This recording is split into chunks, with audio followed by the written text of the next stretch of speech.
Thank you for your time. Thank you for your interest in interpreting. Thank you for your interest in communication. Thank you for your interest in language. And thank you for your interest in the two topics that we are going to cover today, which are active listening and public speaking. But we are not going to stick to active listening per se or public speaking per se, because we are going to go beyond active listening and public speaking.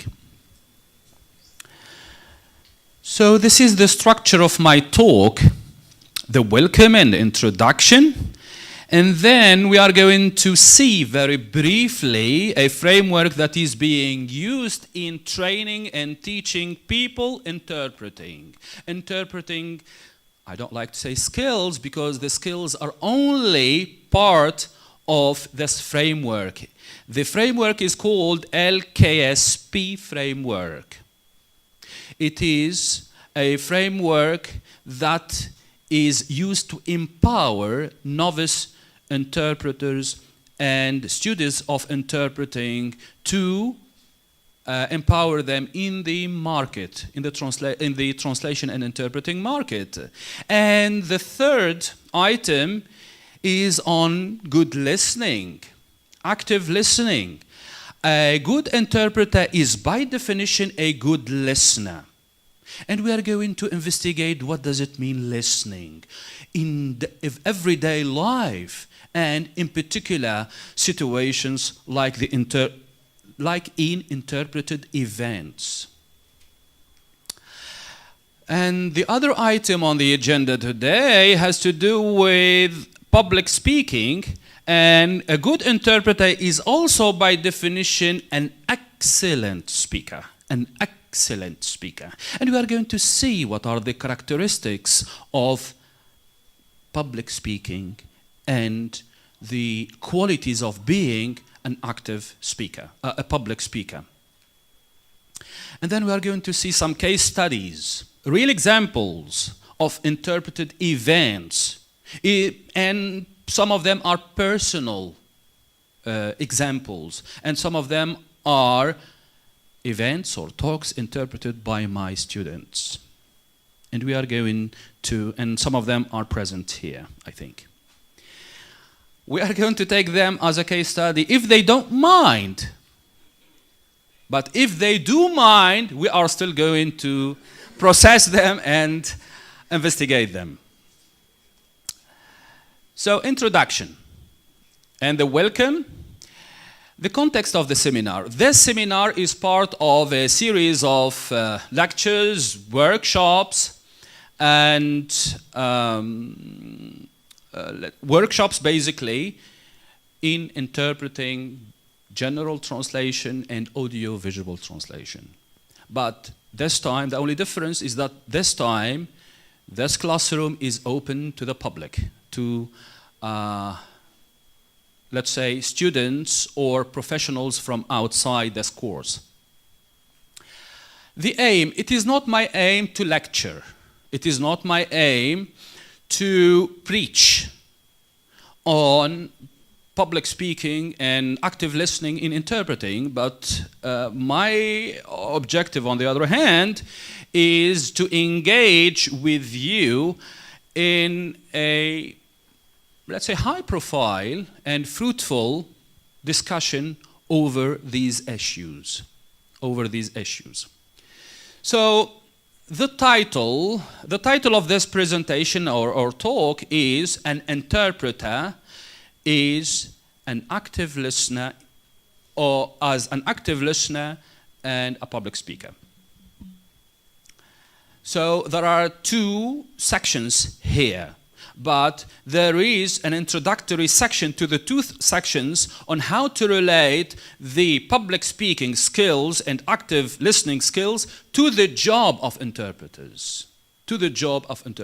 And here I would like to say that interpreters are not meant here the simultaneous interpreters in the booths, but any interpreter who is carrying out interpreting responsibilities, whether it is consecutive, chuchotage, or escort interpreting, because this, the framework we are going to cover in a moment applies to all interpreted events and to all interpreting modes. All interpreting modes. So listening and speaking, L and S, these are very basic skills for humanity. We were born with these two skills, just to listen and to speak.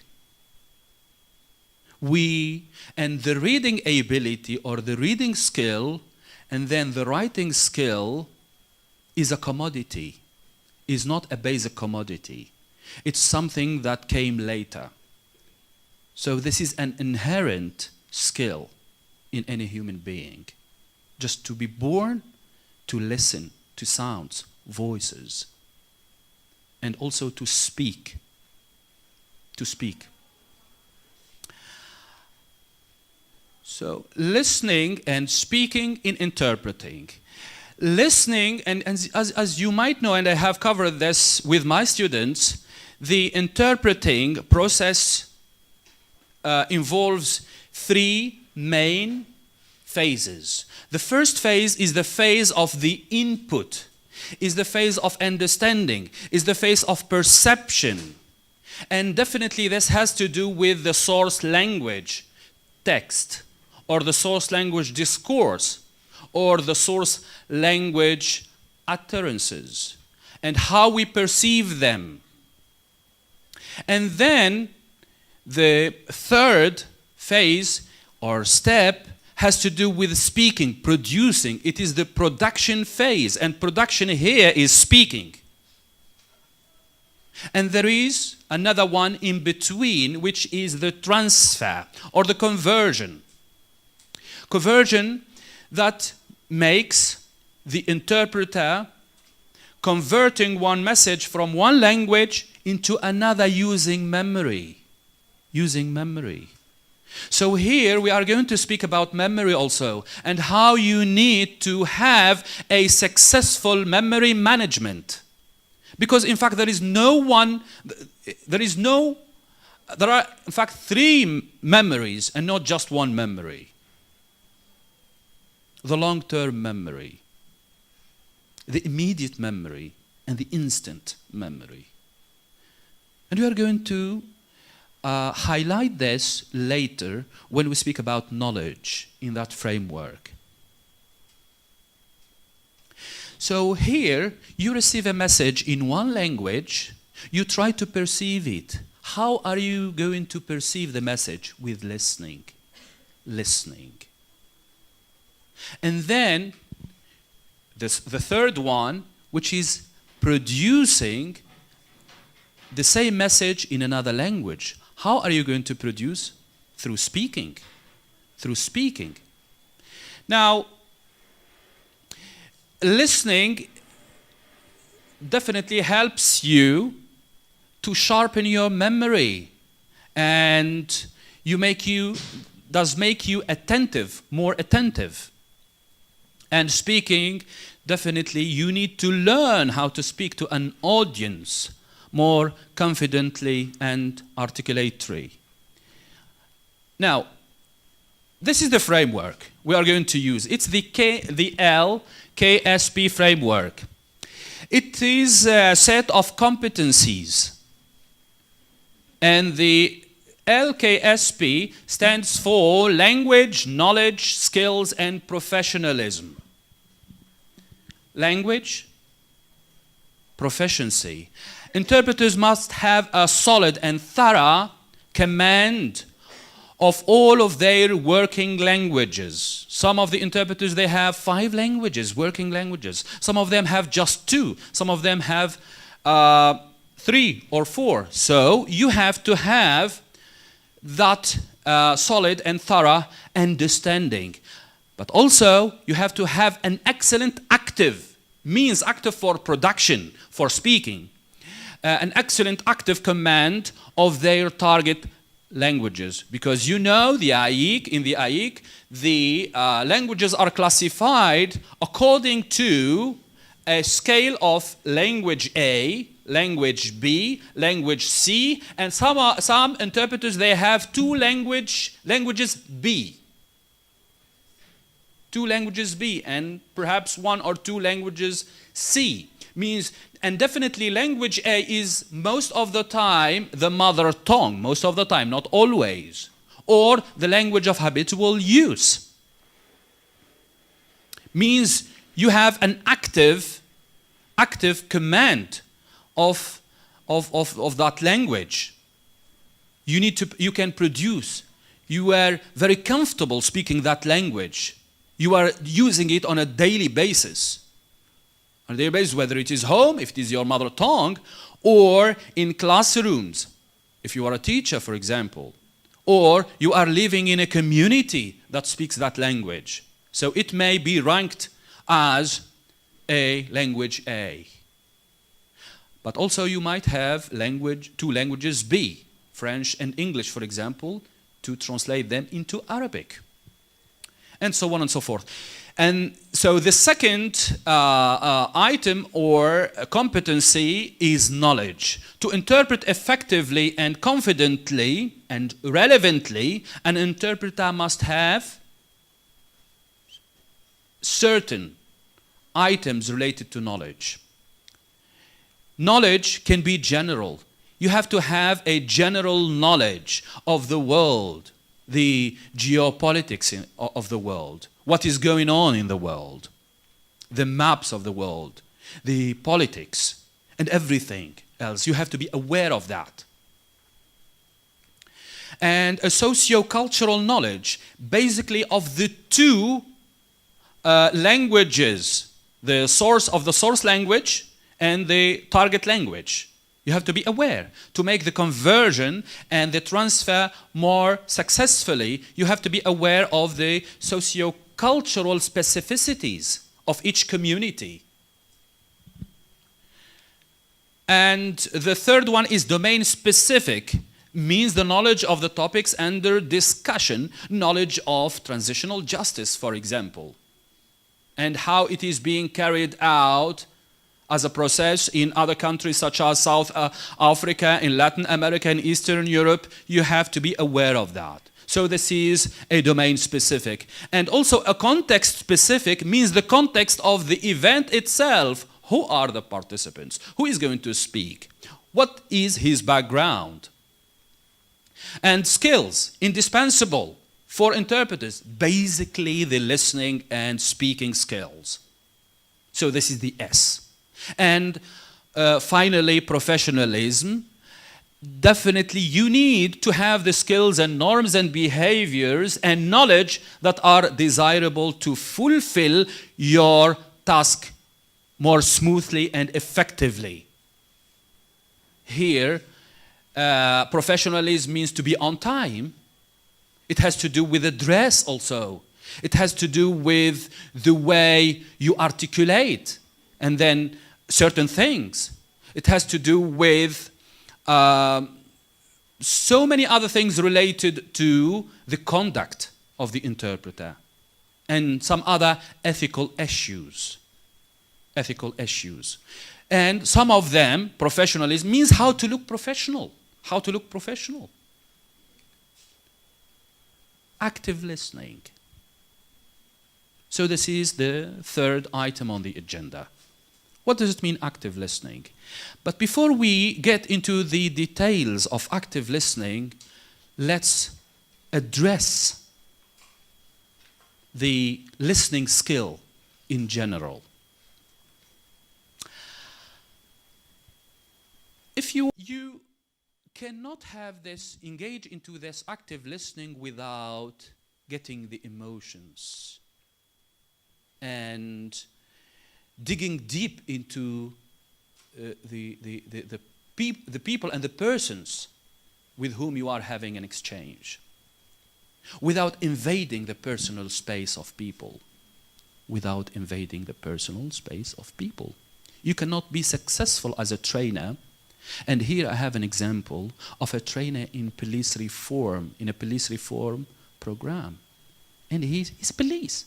But he said that I can only be successful as a coach or a trainer if I invade the personal space of the people involved in that interpreted event. But here there is a question mark, because invading the personal space directly using the same language is one thing, and invading the personal space using an interpreter or a mediator is another thing. And he's going to report, in a very short clip, report his experience on using interpreters and on invading the personal space of trainees, basically. I think it's very much, particularly with the body language. As a trainer, I talk with my hands and express with my hands. With my hands. I use very open body gestures, and I like when I'm talking to people to get very close and personal with them when I'm talking. I've found with a lot of interpreters, maybe it's a cultural thing, I don't know, don't like to get personal with people. And by personal, I mean invading somebody's personal space when they're talking to them. And a lot of time in what we do in the security training, you need that personal contact in order to convey a point and a meaning that sometimes you cannot just convey by the use of language alone. Exactly. So do you feel that some interpreters are shy just to go beyond, and is this your feeling or not, beyond the task assigned to them, just language mediator, and they go beyond to express something from themselves? Yes. I think certainly with the first point, maybe it is slight shyness, but then I'm also aware, having worked in the security industry and dealt with people for 30 years, I'm used to being in people's personal space. It doesn't cause me a problem.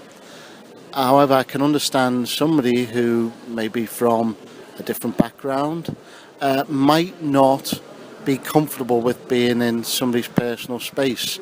I appreciate that, but sometimes I need somebody to maybe enter that personal space in order to deliver or convey a meaning. And again, this is not language. This is about body language. Everyone has his... So it's also about body language. It's also about body language. And evading the personal space is necessary to get the meaning across, but also to receive another meaning. So invading the personal space. Listening in everyday life. Uses of listening. So we listen to certain stuff to do what? So if I might ask you this question. We listen to get what? To do what? Any answer? Yes? We listen to get information. Great, to get information. Perfect. What else? We listen to get a better understanding. We listen to get a better understanding. Great. What else?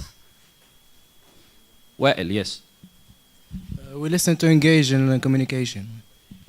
To engage in a communication, is it an end in itself, communication, or it is just a tool for another end?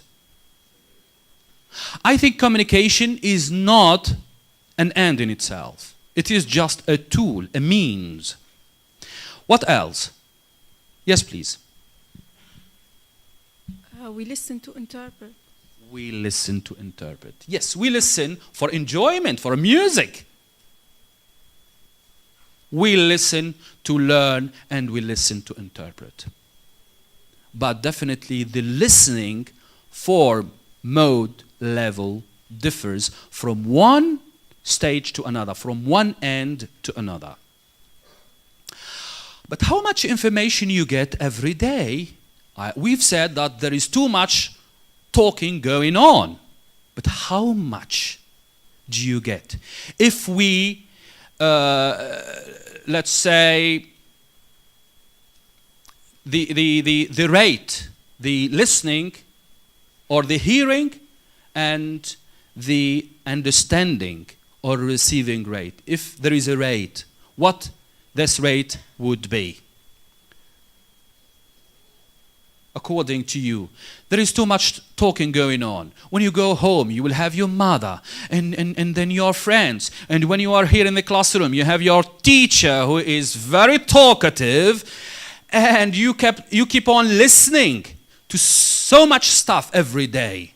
But towards the end of the day, what is the amount of information? What is the amount of understanding you come up with?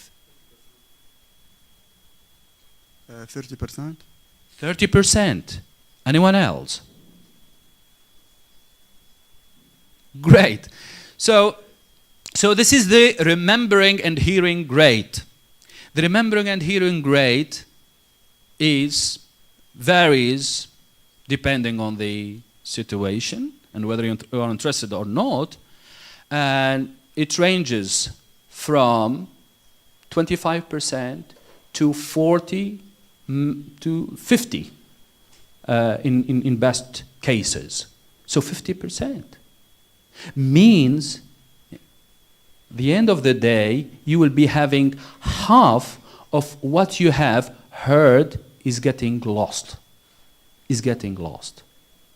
But this doesn't work in an interpreted event if you lose the 50% of the message. So here we need to engage into some active listening to make this rate higher. There is always a loss, but to achieve to a rate of 80% and or so. So why things are being lost in a conversation or a communication or a dialogue?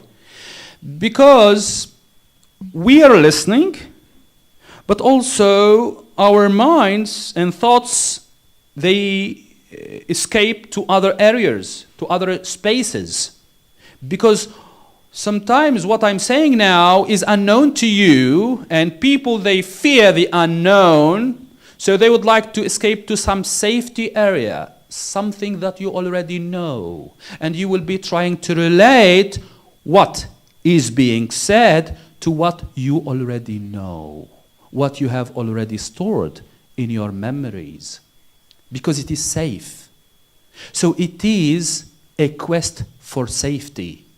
That's why. Or the other reason is that when you are in exchange, a Q&A or an interview, you are listening to the interviewer or the interviewee, but at the same time you are preparing for the answer. When you are preparing for the answer, this definitely will not allow you to engage into that active listening.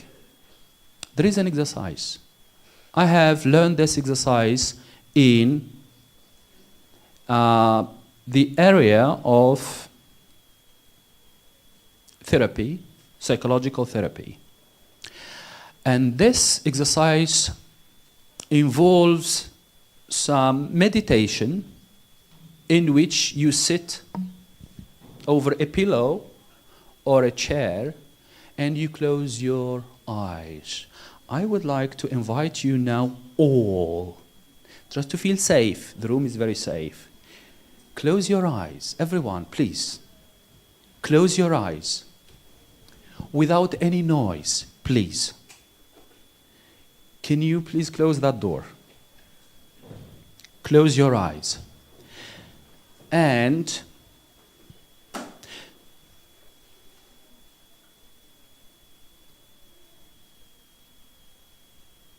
Great. Now, can I ask you what thoughts have crossed your minds? Can you open your eyes back? Thank you. Yes. I was trying to not to open my eyes first. What else? Yes, please. A moment of release. Good. But there is another stage in this exercise. Now, I would like to invite you to close your eyes and try to avoid any thought. Try to kick any thought coming to your mind out. Try not to think of anything, but there is a trick here. If you find it very difficult and hard to do, try to think of your breath. Breath. Deep here. Try to think of your breath. Shahiq والزفير. Try to think of it. If you cannot help not thinking of anything.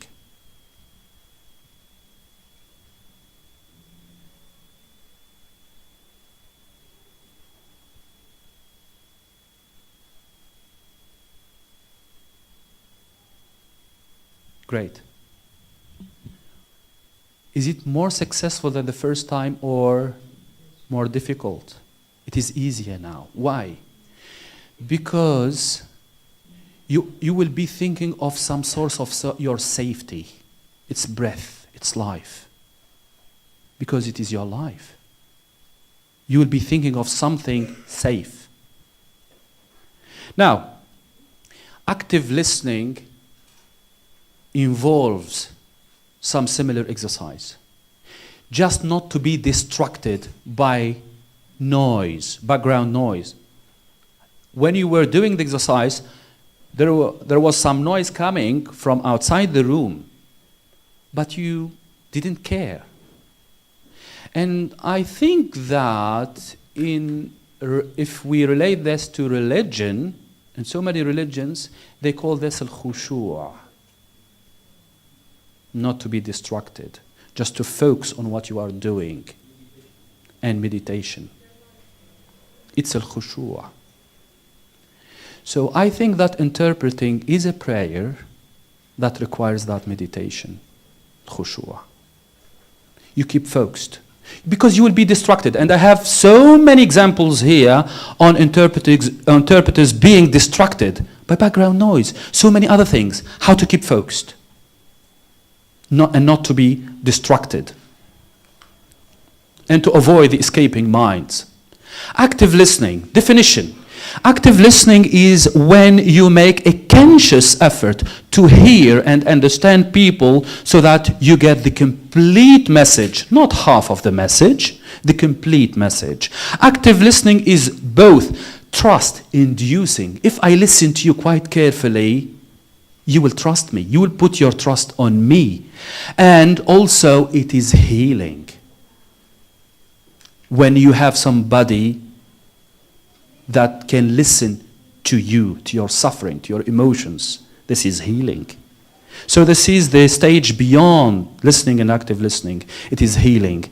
And here, I have an example, a testimony by a therapist, a psychological therapist, who is doing some healing to survivors of torture and people who have been subjected to violence. In a circle, they meditate, they talk, and they listen to one another quite carefully without interruption. This is very healing, because this community is being rejected by society. So I would like to show this example to you to use it in your interpreting exercise. And how to, because if you listen quite well to the speaker, then this is trust-inducing. He will trust you, and you will trust him. And definitely, interpreting quality is also a matter of trust. If he doesn't trust you, then he will doubt any interpretation you are doing.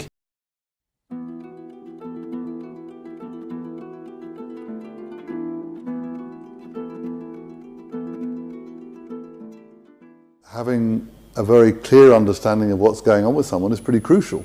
Exactly. You know, if I have half an understanding or a quarter understanding, you know, that's not likely to build trust very easily, because I'm not really getting it. You know, trust. I think again something happened today. Someone, I think it was one of the members. Yes. And I reflected something back to them, Okay. which wasn't quite what they said. And actually they said, yes, exactly, that was it. So I was able to say a word that they hadn't got to, but the word expressed more clearly what they were trying to say.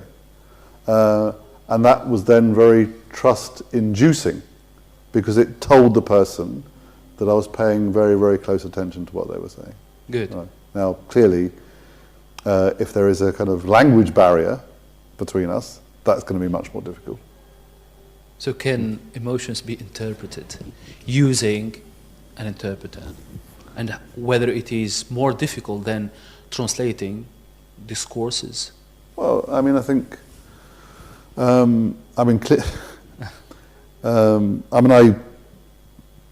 I work with individuals in another organisation, I use interpreters, and clearly then it's no longer a two-way relationship; it's a three-way relationship, and the three-way relationship will work dependent on trust. At the end of the day, if it's very clear to me, for example, that the interpreter is somehow simply interpreting the words, Okay. actually, as opposed to the feeling of the person, the feeling that comes with the words, I'm not going to be very happy, because I'm not then getting the person. I'm not really getting the message of the person.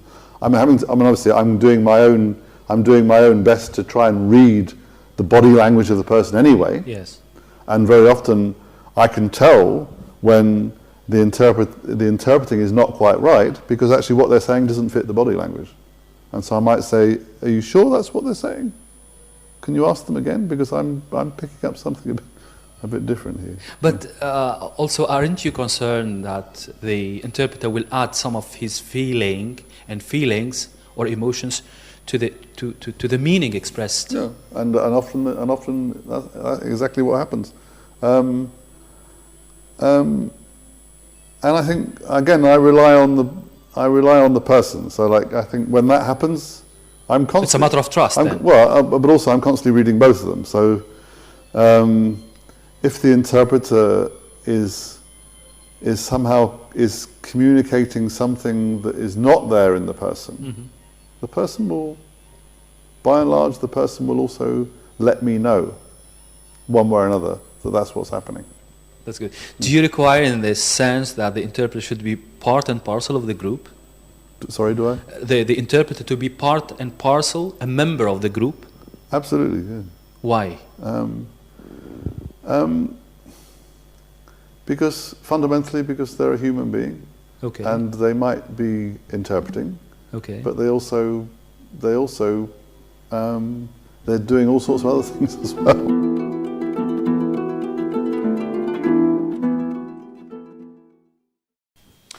So, as you can see, it's a matter of trust, inducing. How you are trusted by the other participants. And this guy has a very unique way of healing the survivors of torture by listening. And when they set the meeting in a circle, he would like to show to all of this is a community, and he works on community building, because these people have been rejected by the community, by the outside community. So it's another community, it's identity. And the circle is the symbol of equality also. And here, active listening is healing also.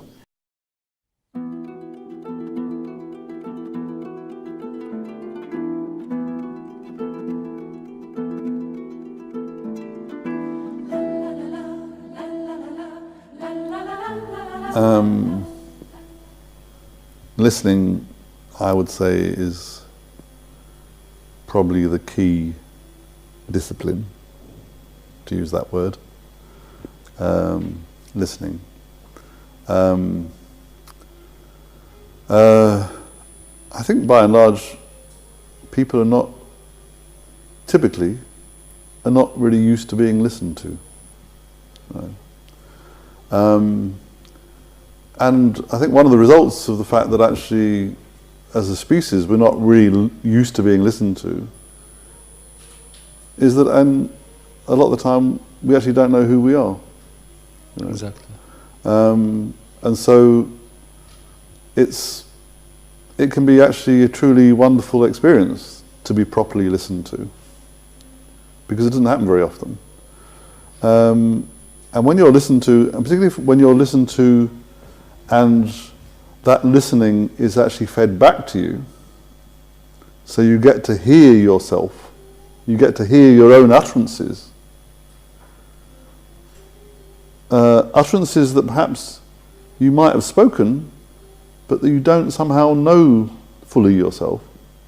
To that degree, you get to know yourself in a different kind of way and have yourself confirmed and valued.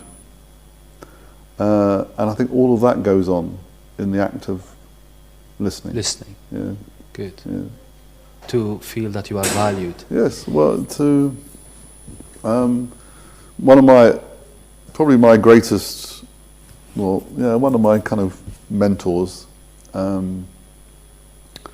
is a woman called Helen Bamber, and she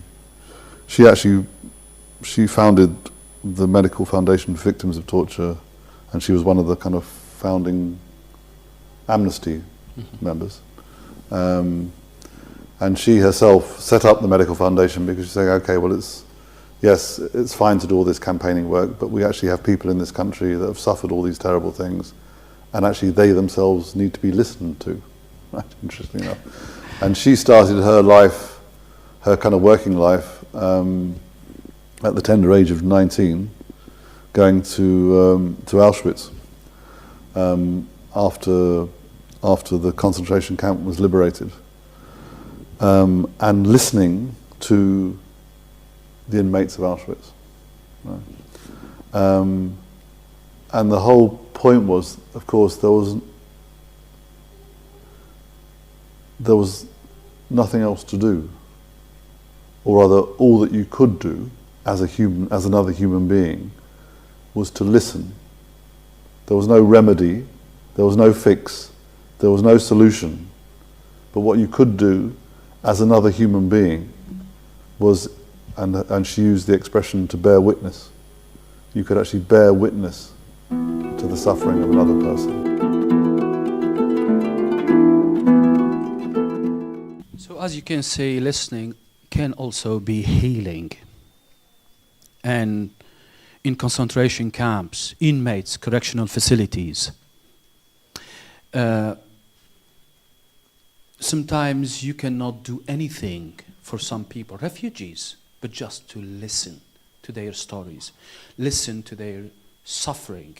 This is the only thing you can do. Now, there are 4 approaches to listening. And we are going to focus on the last of them, the last form or approach to listening. Let's assume that there is a weather forecast report on the radio. And let's assume that you are relaxing home with a cup of coffee and you have no intention to go out whatsoever. You have very nice heating system or air conditioning system at home, and you don't care. And you receive the radio and this report. So here, in this case, you will be having a passive listening. You simply don't care, just receiving the sound. Perhaps some 1 word or 2 words, but you don't care. So this is called passive listening. Now, the second approach to listening is superficial when you listen to the same weather forecast as a way to improve your English, if it is coming from the BBC World Service or France Inter, you would like to improve your French, or Arabic media, or from an Arabic outlet. So you will be focusing on certain terms, technical terms, what is being said, and so on and so forth. Even in Arabic, you might improve your language, as I have said last time. You might be having a clear idea about what shluq is, what shirsh is, what barani is, and what shili is, and where these winds blow from. So here it is called a superficial listening. Now, let's assume that you are going to Paris. And there is France 24, for example, there is the weather report, and you are concerned only about the weather in Paris. For not today, because you're not traveling today, tomorrow, starting from tomorrow. So you will be very selective, just waiting for this information to unfold to pay more attention. And you don't care about the weather forecast in Japan or Tokyo or Latin America. I don't care. I don't care. So this is selective. And the last approach is the active listening. And here you had to listen and to be able to retell in full the whole message of the weather report, to cover everything, definitely in proportions, for example, where you will be given some time to retell the section of the report on Latin America and then on Tunisia and so on and so forth.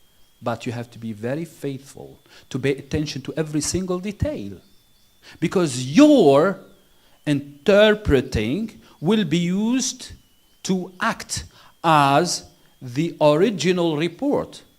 It will be used by those who are going to travel to Paris, or those who are going to travel to Latin America, or those who are staying in Tunisia. So this needs active listening. Any questions so far? Any question? Great. So tips to improve active listening skills. Eye contact with the speaker, whether it is simultaneous or consecutive. Simultaneous, behind the glass, you have to look into the speaker and try to capture the facial expression, the posture, and the body language. And it is very much recommended that the booth faces the speaker, and you be facing the speaker. And also this applies to consecutive, in the consecutive setting. You have to look into the speaker and to have that eye contact. The second, avoid being distracted by environmental factors, such as somebody who is getting into the room, moving, shaking some tables, or there are some side conversation over there. Don't be distracted. Or, for example, there is a bird singing outside, or there is like some noise earlier and the gentleman has closed the window. Don't be distracted. Don't be distracted. And you need to train yourself not to be distracted. And here this is very difficult and hard for women. They are very much shocked, very easily shocked, and say, wow. So try to resist that. And put aside distracting thoughts. We have already done the exercise. Meditation. Khushu'.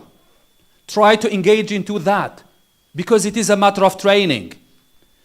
And also use contextual cues to understand accents. Sometimes you will be interpreting for an Indian guy whose accent is simply horrible. It's very hard to understand. Is this English? Or an Irish guy? Or an Irish guy, or a Scotch? Try to focus. Try to focus. And engage into that active listening exercise to try to adapt, to understand, and to use the contextual cues. And here I have an example. It's a stand-up comedy. Somebody mimicking Filipinos. And then try to read people and their feelings. Look for emotions. And I have another testimony here. Listen to the speaker's body language. Body language needs to be listened to as well. Try to the eye contact. Don't speak and you're doing like that. Try to observe the body language of the participants. Yes? Look into the eyes. Look into the facial expressions. Try to capture something. Maybe the other participant has not got the idea quite well. And this will be reflected in his face or her face.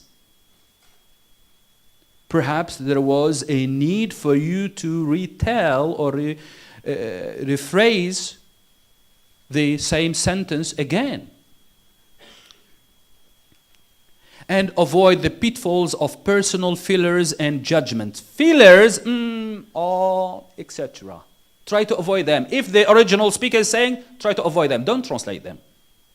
Try to fill that gap with some words, with some meaningful utterances. Like, the Bey of Tunisia, when he conducted a visit, on a state visit to to France, and he was having a tour led by the King of France, and he wanted to show him the paintings in the Versailles Palace about that branch of art, painting. He's not interested.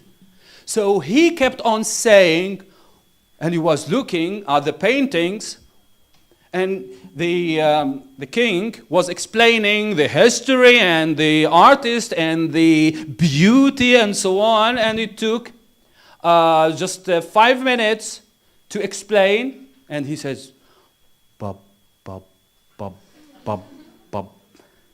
And the interpreter was translating something else. Oh, that's really beautiful. I really like the colors, etc. And then the king ended up by saying, oh, that's really great, this language, Arabic language, with just 2 syllables, bub, bub. We express all of this. So, and this is the interpreter and how he should sometimes avoid the pitfalls of personal fillers. تحصل معناها or بحيث فبحيث. You have to avoid that. فبحيث تماما, you see. And especially Tunisians, they excel in fillers like that. If you give the mic to someone, just speaking like that, والله شو أقول لك bon, and he says nothing. He says nothing. Bon. So, and also judgments. Don't judge the original speaker. Don't say he has a poor accent or his knowledge of the language, English, for example, is very poor. No. And when listening and analyzing, look for meaning and logic and not for words. And we have had a test with MA2, and those who were successful, who passed the test, were those who could focus on logic and the meaning. But those who failed the test are those who focused more on the words. I don't know how to translate that word. And they were, yes. So avoid placing an emphasis on words. Words are only there to serve logic, the overall meaning. So there are some words, part of the swearing, so I'm sorry for that from the very beginning, but it is really telling to watch this guy. I think you know him. He's called Russell Peters. Any Filipinos in the house tonight? Nice. Hello, welcome to the show. Are you Filipino, bro? Are you? Why didn't you make any noise? Like, because you can see that I'm here. I don't have to make noise. If you can see me, you know I'm here. What's your name? What? Bob? Bart? Mark. Oh, why did it sound like you said Bob and Bart? Bob, Bart, Mark. That doesn't even... Bob, Bob, Bob. Are you doing fucking chicken impressions right now? Bob, Mark, Bob.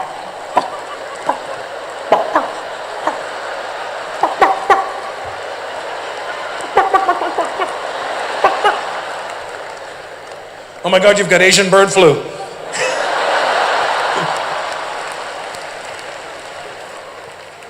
Have you been to the Philippines, Mark? It's nice there. I had a great time when I was there. I like the people. They're very sweet. Don't you notice that when you're there? Everybody sings to you. Hello, sir. Good morning, sir. Thank you, sir. Don't touch my puwet, sir. Saudi guy, you know what I'm talking about. You own a few Filipinos back home. Don't act like I'm even making that shit up. How many Filipinos in your house when you grew up? How many Filipinos did you have? 2. You see what I'm saying? He was like, I had 2. They were very nice people though. I have no disregard for the Filipinos. For the what Filipinos? Hey Mark, when I was in the Philippines, so I'm playing ping pong with the audience right now. And by ping pong, I don't mean anything by that V.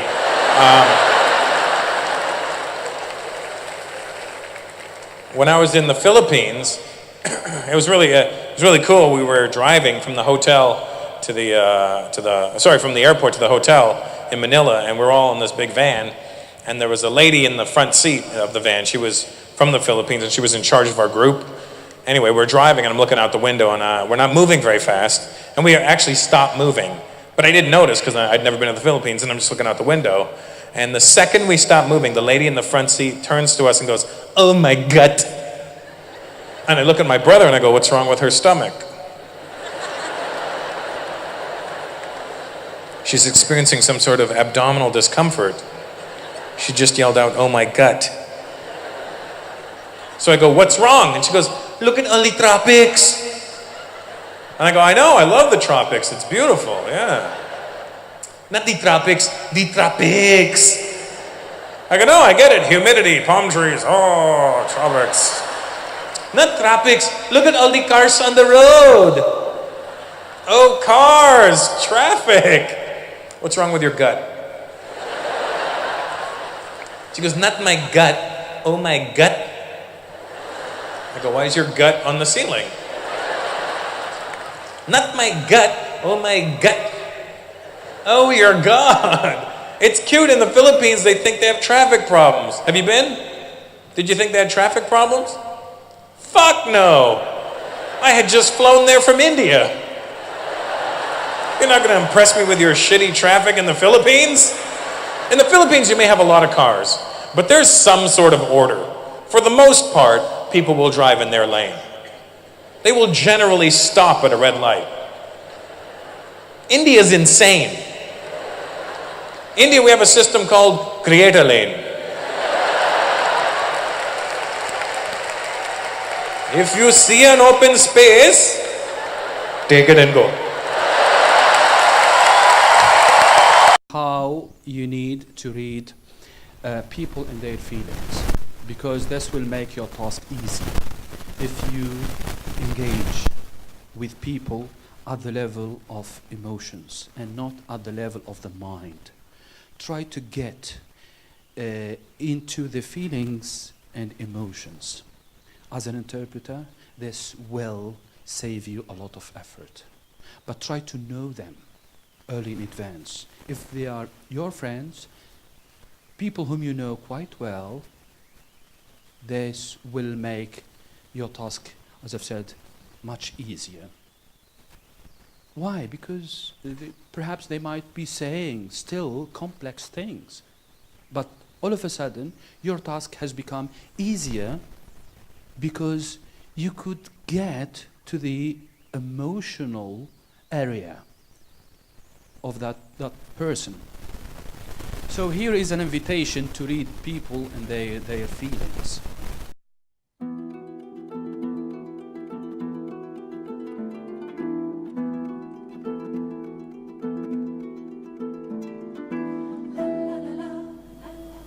Our emotional life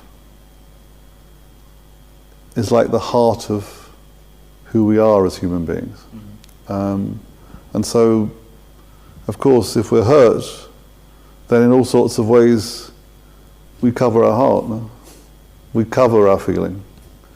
To build shields. We build shields, yes, because we've learnt that it's not safe. It's not safe to actually, it's not safe to communicate our hearts. You know? And so then the process of almost of necessity, the process of getting back to feeling, in the sense of communicating kind of genuine feeling, as opposed to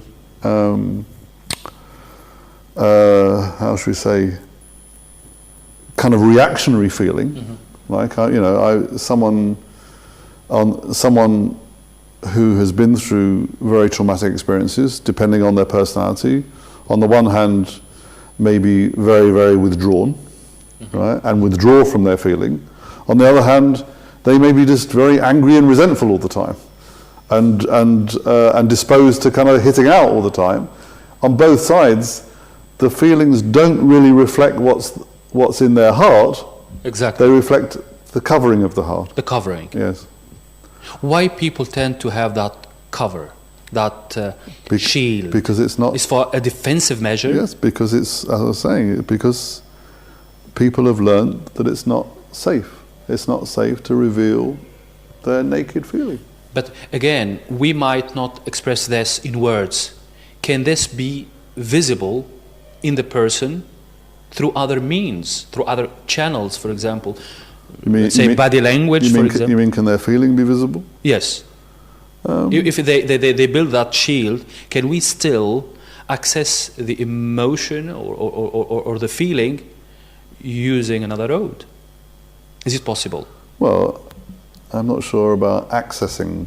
I mean, I'm not sure about that word. I think you can, I'm part of the kind of job of a therapist is to learn to read people, no? To read people, and to read emotion, including hidden emotion.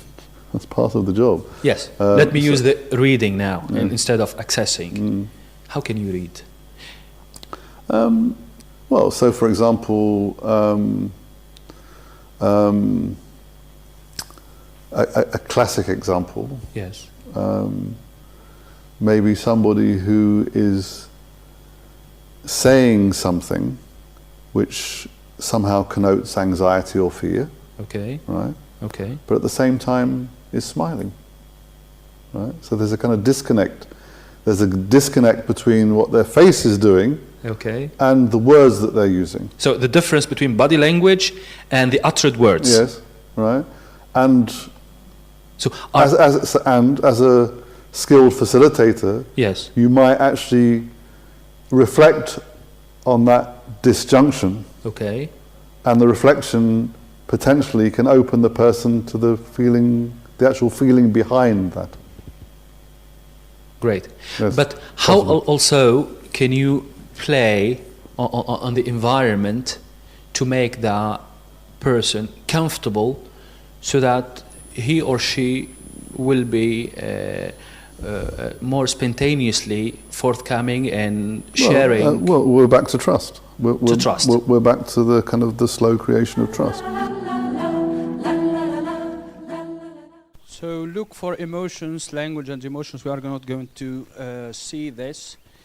So now we move on to the public speaking part, the second part. And how the interpreter is a public speaker, an excellent public speaker. There are common denominators between an interpreter and a public speaker. One of them is as an interpreter, you are a public speaking professional. Sometimes you can be called to train people on how to speak in public. The second thing is that the basic characteristics in general of a good interpreter are also the characteristics for a good speaker. Both of them, they have to be calm, clear, and confident. Calm, clear, and confident. And also, both need to focus on what is being said and not being distracted by the environment or other things, such as the monotonous intonation of the speaker. Some speakers, they are speaking in such a monotonous way that you will wish to fall asleep. But you have to not to be distracted with that. You have to create a more interesting discourse in your interpretation.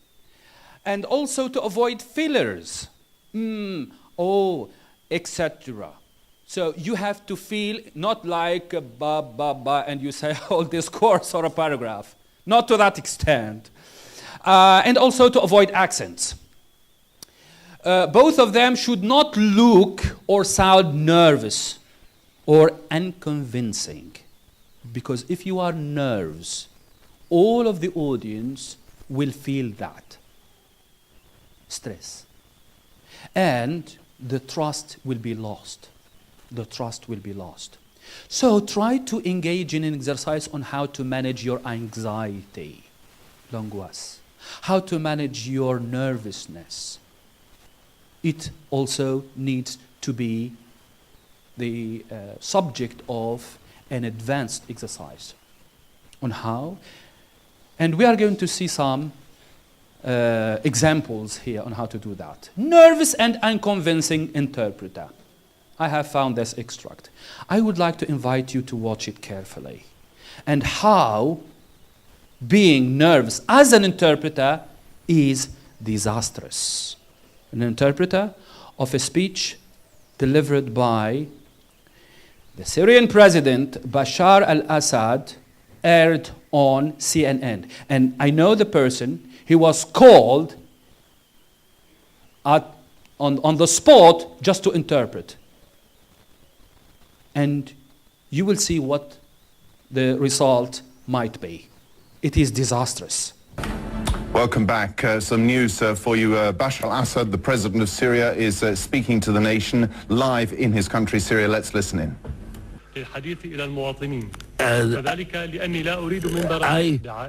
I didn't talk before. I don't want to deliver propaganda. I wanted to talk to you about what we achieved and what we are about to achieve.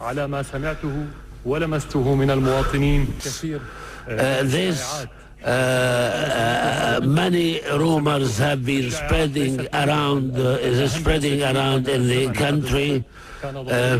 The time factor is important. Every day new information come through. Many matters have failed, whether they were from the public or from the military and the security service, and many more were injured. They were a great loss to their people and a loss to the nation, and to me it is a true loss. And I pray to God for mercy on all those martyrs, and my condolences to their families. These weaknesses, we don't talk about conspiracy. This doesn't allow us to, we have to push those people from the wrong path and try to embarrass them in society. Some of for many decades, it has developed into new ways and hide in darkness and jump on every opportunity whenever opportunity allows and spread chaos in the name of freedom. It is very sad that some people to live. This is a very good example on how an interpreter needs to be a good public speaker. Because when you get into that very vicious circle of something bad generating some other thing that is bad too, the result will be disastrous. And the psychological factor is critical. And it is part of the problem, but also can be part of the solution. So that's why we need to work on some psychological factors to get ready and not to be distracted, because he was distracted with the speed of Bashar al-Assad. He was reading his speech, address, and he had no clue about what he's going to say next. So here you need to articulate or to select, to be selective. But the cognitive load was heavier than he might or he expected. So the result was really very funny. Now, public speaking across cultures, very briefly, any questions so far about what we have covered? So far, any question? Anything not clear? Yes, please. Can you please use the mic?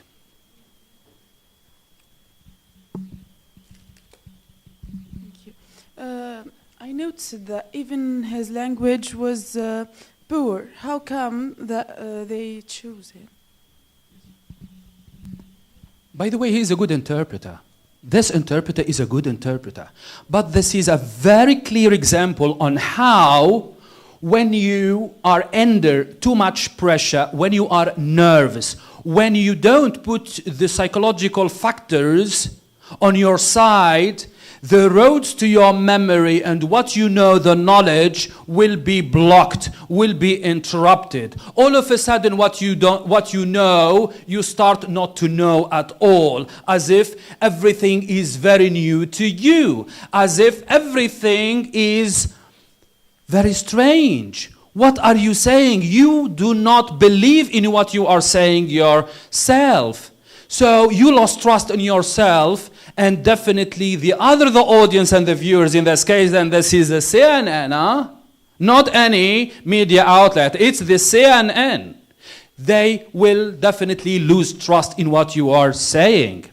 So this means that it is not enough to know.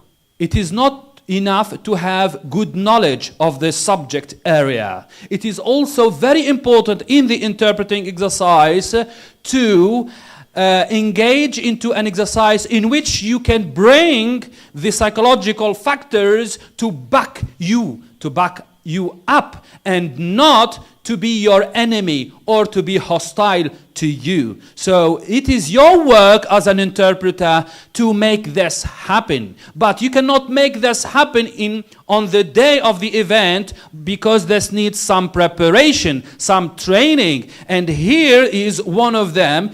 The very first step in the training is to be aware of the problem first. You have to know that everyone is nervous when speaking in public, and I'm going to speak about this later. But allow me now to give you a bit of history and about public speaking and public speaking across cultures. It is really very important and popular, public speaking, but we tend to pay not much attention to this aspect of our daily life. And we interpreters and translators and linguists, we are called upon to work on this area more seriously, because this is The income that we are going to have will be generated through activities like public speaking. Because after all, an interpreter is a public speaker. Rhetoric, which is a form of public speaking, al-balagha, has been studied and practiced in various forms throughout the world for almost 2,000 years now. For almost 2,000 years now. So there are long-standing traditions of rhetoric and public speaking in Africa, in Asia, in Europe, and the West in general. So Western tradition, we have Aristotle, who has written a book called Rhetoric. And in Rhetoric, he has identified 3 main skills for a good public speaker or public speaking. And we are using this up to the present time. Logos, which is the logos means the logic, how to make your argument very logic. So the reason. And pathos, how to engage into an emotional interaction with your audience.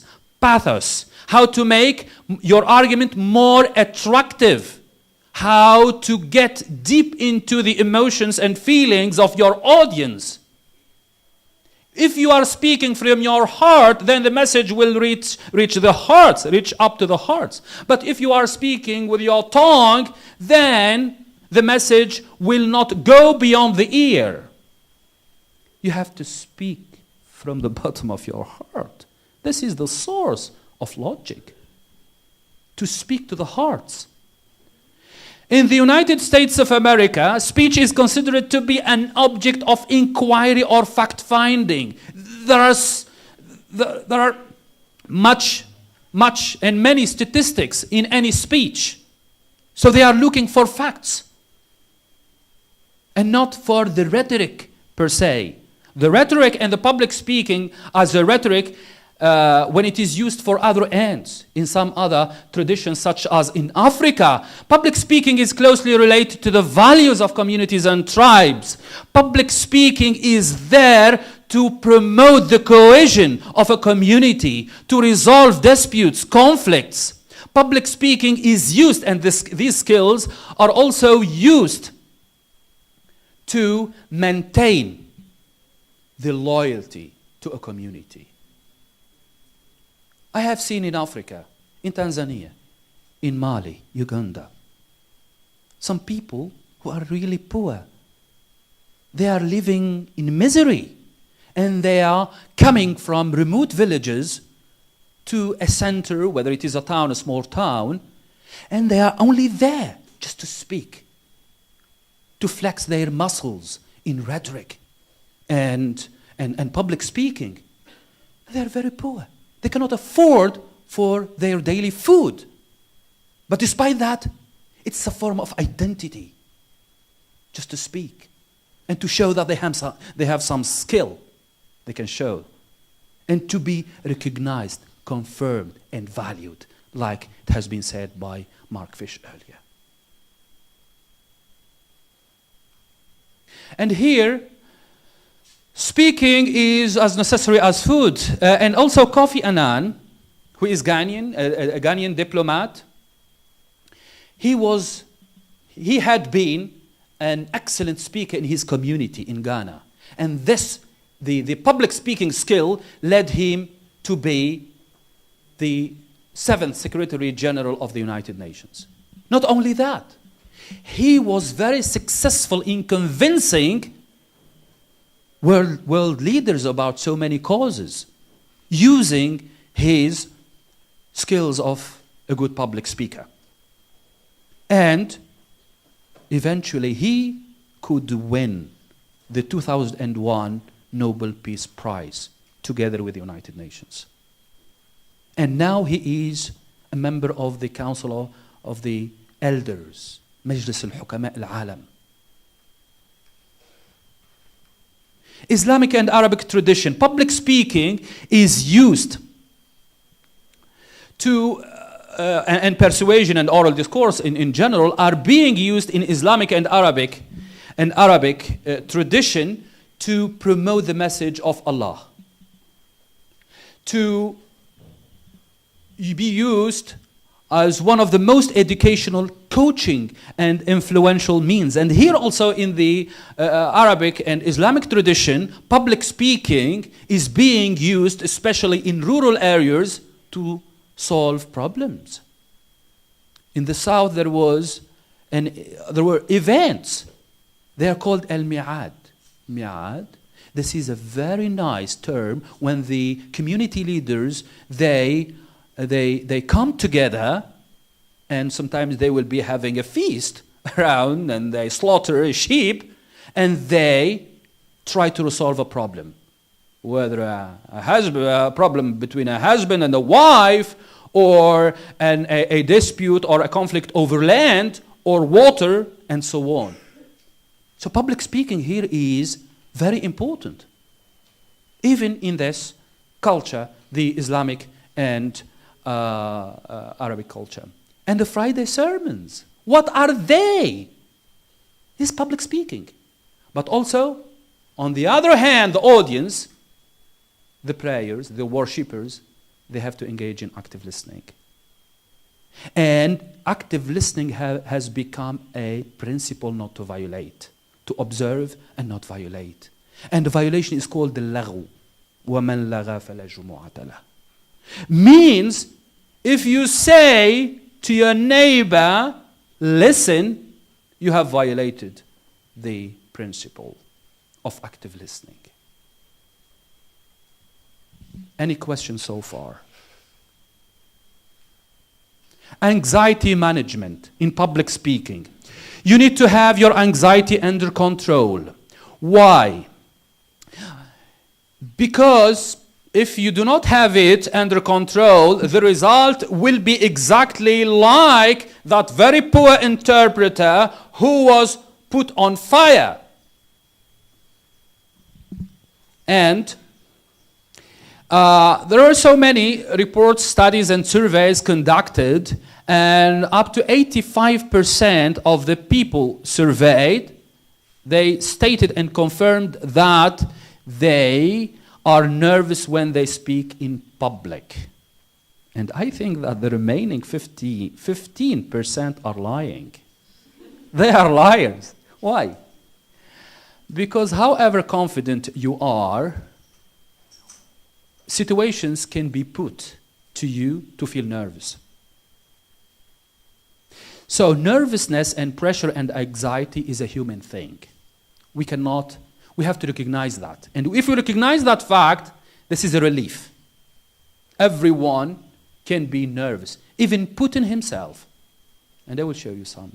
A little bit nervous. Now, anxiety in fact helps us because there is an amount of adrenaline that is going up, and this is a new energy for us. It gives us energy. It helps us focus. How does it feel like when you are sitting in an audience watching a nervous speaker or watching a nervous interpreter? It's a bad feeling. It is uncomfortable. It feels very awkward. So what we do sometimes, we start nodding like that, just by way of encouraging the speaker, but this will not help. The evil is already there. Or sometimes we tend to distract and disengage, so that he can regain his trust, but this will not help. The vicious circle is already there. Even Putin can act as an interpreter and can be nervous a little bit. Now, a question and answer session at a journalist forum in the Russian city of St. Petersburg saw President Putin stepping into the shoes of an interpreter. After a question from the audience over Russian national values, Vladimir Putin jumped in to translate the speech of a former German MP. Herr Präsident, da bin ich aber gründlich missverstanden worden. Ich habe schon gesagt, dass wir... Меня неправильно поняли, говорит наш гость. Да-да, пожалуйста, пожалуйста. Продолжайте, пожалуйста. Bitte schön. Sprechen Sie bitte weiter. Ich habe mich gewundert, dass die russischen Vertreter davon gesprochen haben, dass es keine nationalen Werte gibt. Я очень был удивлен, что представитель России говорит о том, что у нас нет национальных ценностей. Und ich habe aus meiner Sicht gesagt, wenn ich als Ausländer auf Russland blicke, dann stelle ich sehr wohl fest, was für Russland spricht. И если я как иностранец смотрю на Россию, то для меня абсолютно ясно, о чем говорят. Das ist die Beachtung des Völkerrechts. Это соблюдение прав человека. Das ist die Beachtung des Friedens. Это забота о мире. Sie stehen für die Werte der Nation. За интересы нации. Sie stehen für die Werte der Familie. За ценности семьи. Und sie stehen für die Werte des... There was some pressure on him. But this is Putin. This is one thing, the lesson that can be drawn from this video. The second lesson is that Vladimir Putin is using his own way of speaking and the public speaking abilities and skills when translating.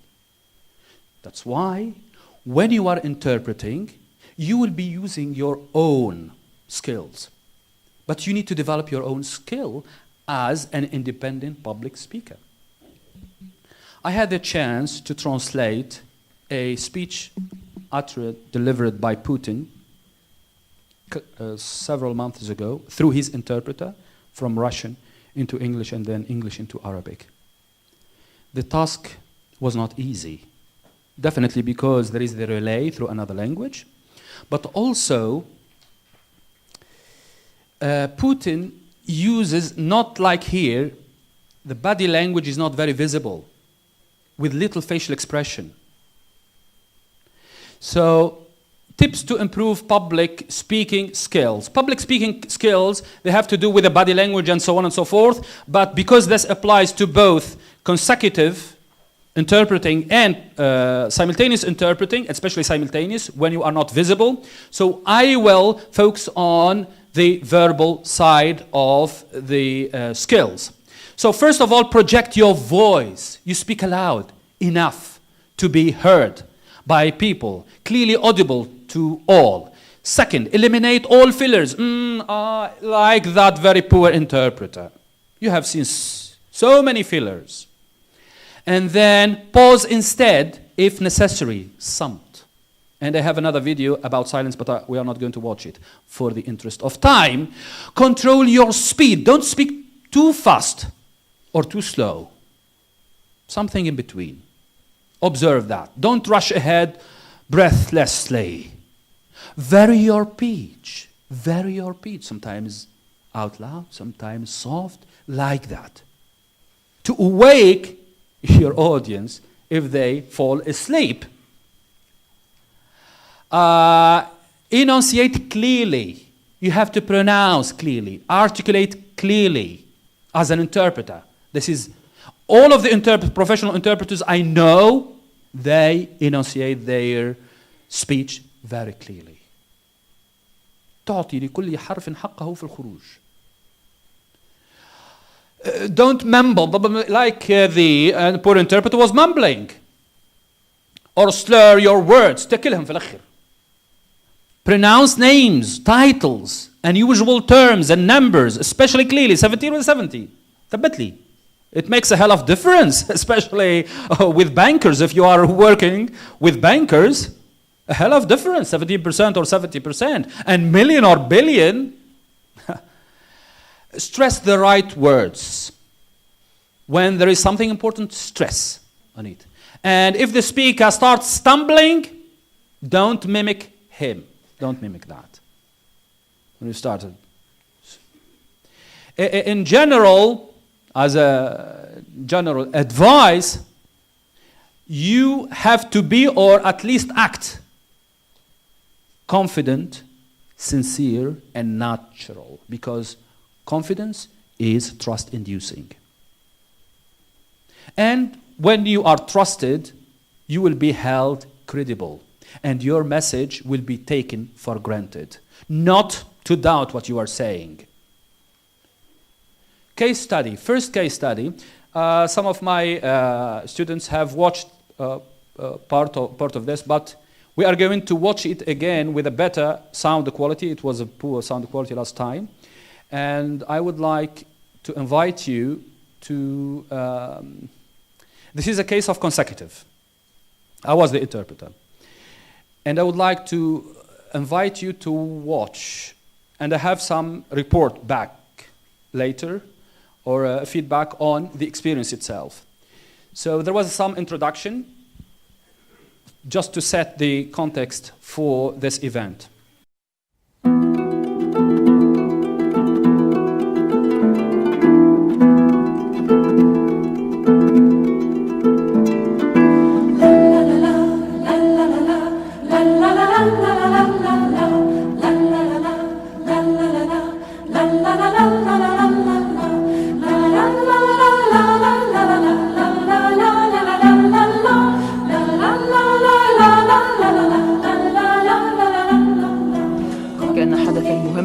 احتضنته العاصمة الكونغولية برازافيل يتعلق باجتماع مشترك بين اللجنة العليا للاتحاد الإفريقي حول ليبيا والمجلس الأعلى للقبائل والمدن الليبية للاستماع لوجهة نظر زعماء وشيوخ القبائل والمدن الليبية بخصوص الحل للملف الليبي. برازافيل عاصمة جمهورية الكونغو، ننقل لكم هذه التغطية لحدث عربي إفريقي مهم يتعلق بالحوار الليبي الإفريقي بتأسيس مسار جديد للمصالحة ولتسوية الأزمة الليبية. الاجتماع أشرف عليه رئيس جمهورية الكونغو المكلف من قبل الاتحاد الإفريقي، وهو يرأس اللجنة العليا الإفريقية لملف الأزمة الليبية، وبحضور ممثلي كل القبائل والمدن الليبية الذين حضروا هذا الاجتماع وشاركوا وأبدوا وجهات نظرهم بخصوص حل الأزمة الليبية. à soutenir les initiatives des Nations Unies pour mettre fin aux difficultés éventuelles. J'encourage les chefs de tribus libyennes à s'inscrire dans la dynamique des conclusions des rencontres de New York des 20 et 21 septembre 2017 sur la Libye. Le président du Conseil des villes et tribus libyennes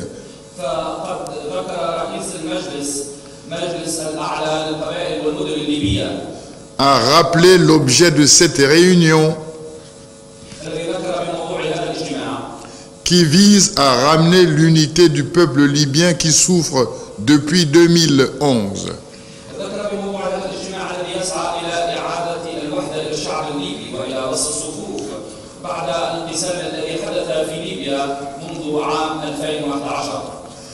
Il a ensuite présenté la situation actuelle de la Libye,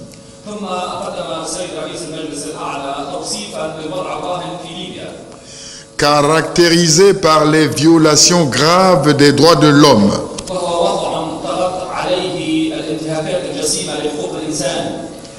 qui peuvent être qualifiés de crimes de guerre et crimes contre l'humanité.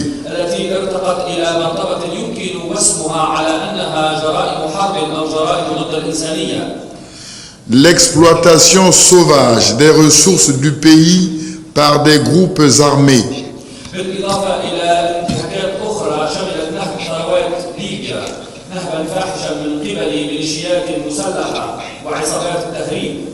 et les maltraitances des migrants africains.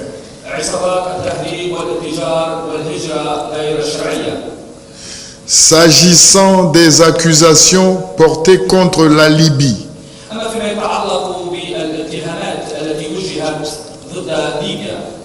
au sujet de la traite des migrants africains,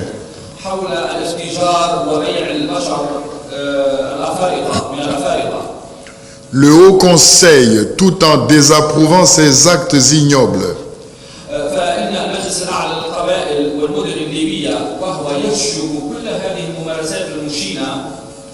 a indiqué qu'ils sont l'œuvre de certains groupes criminels qui profitent de l'instabilité du pays.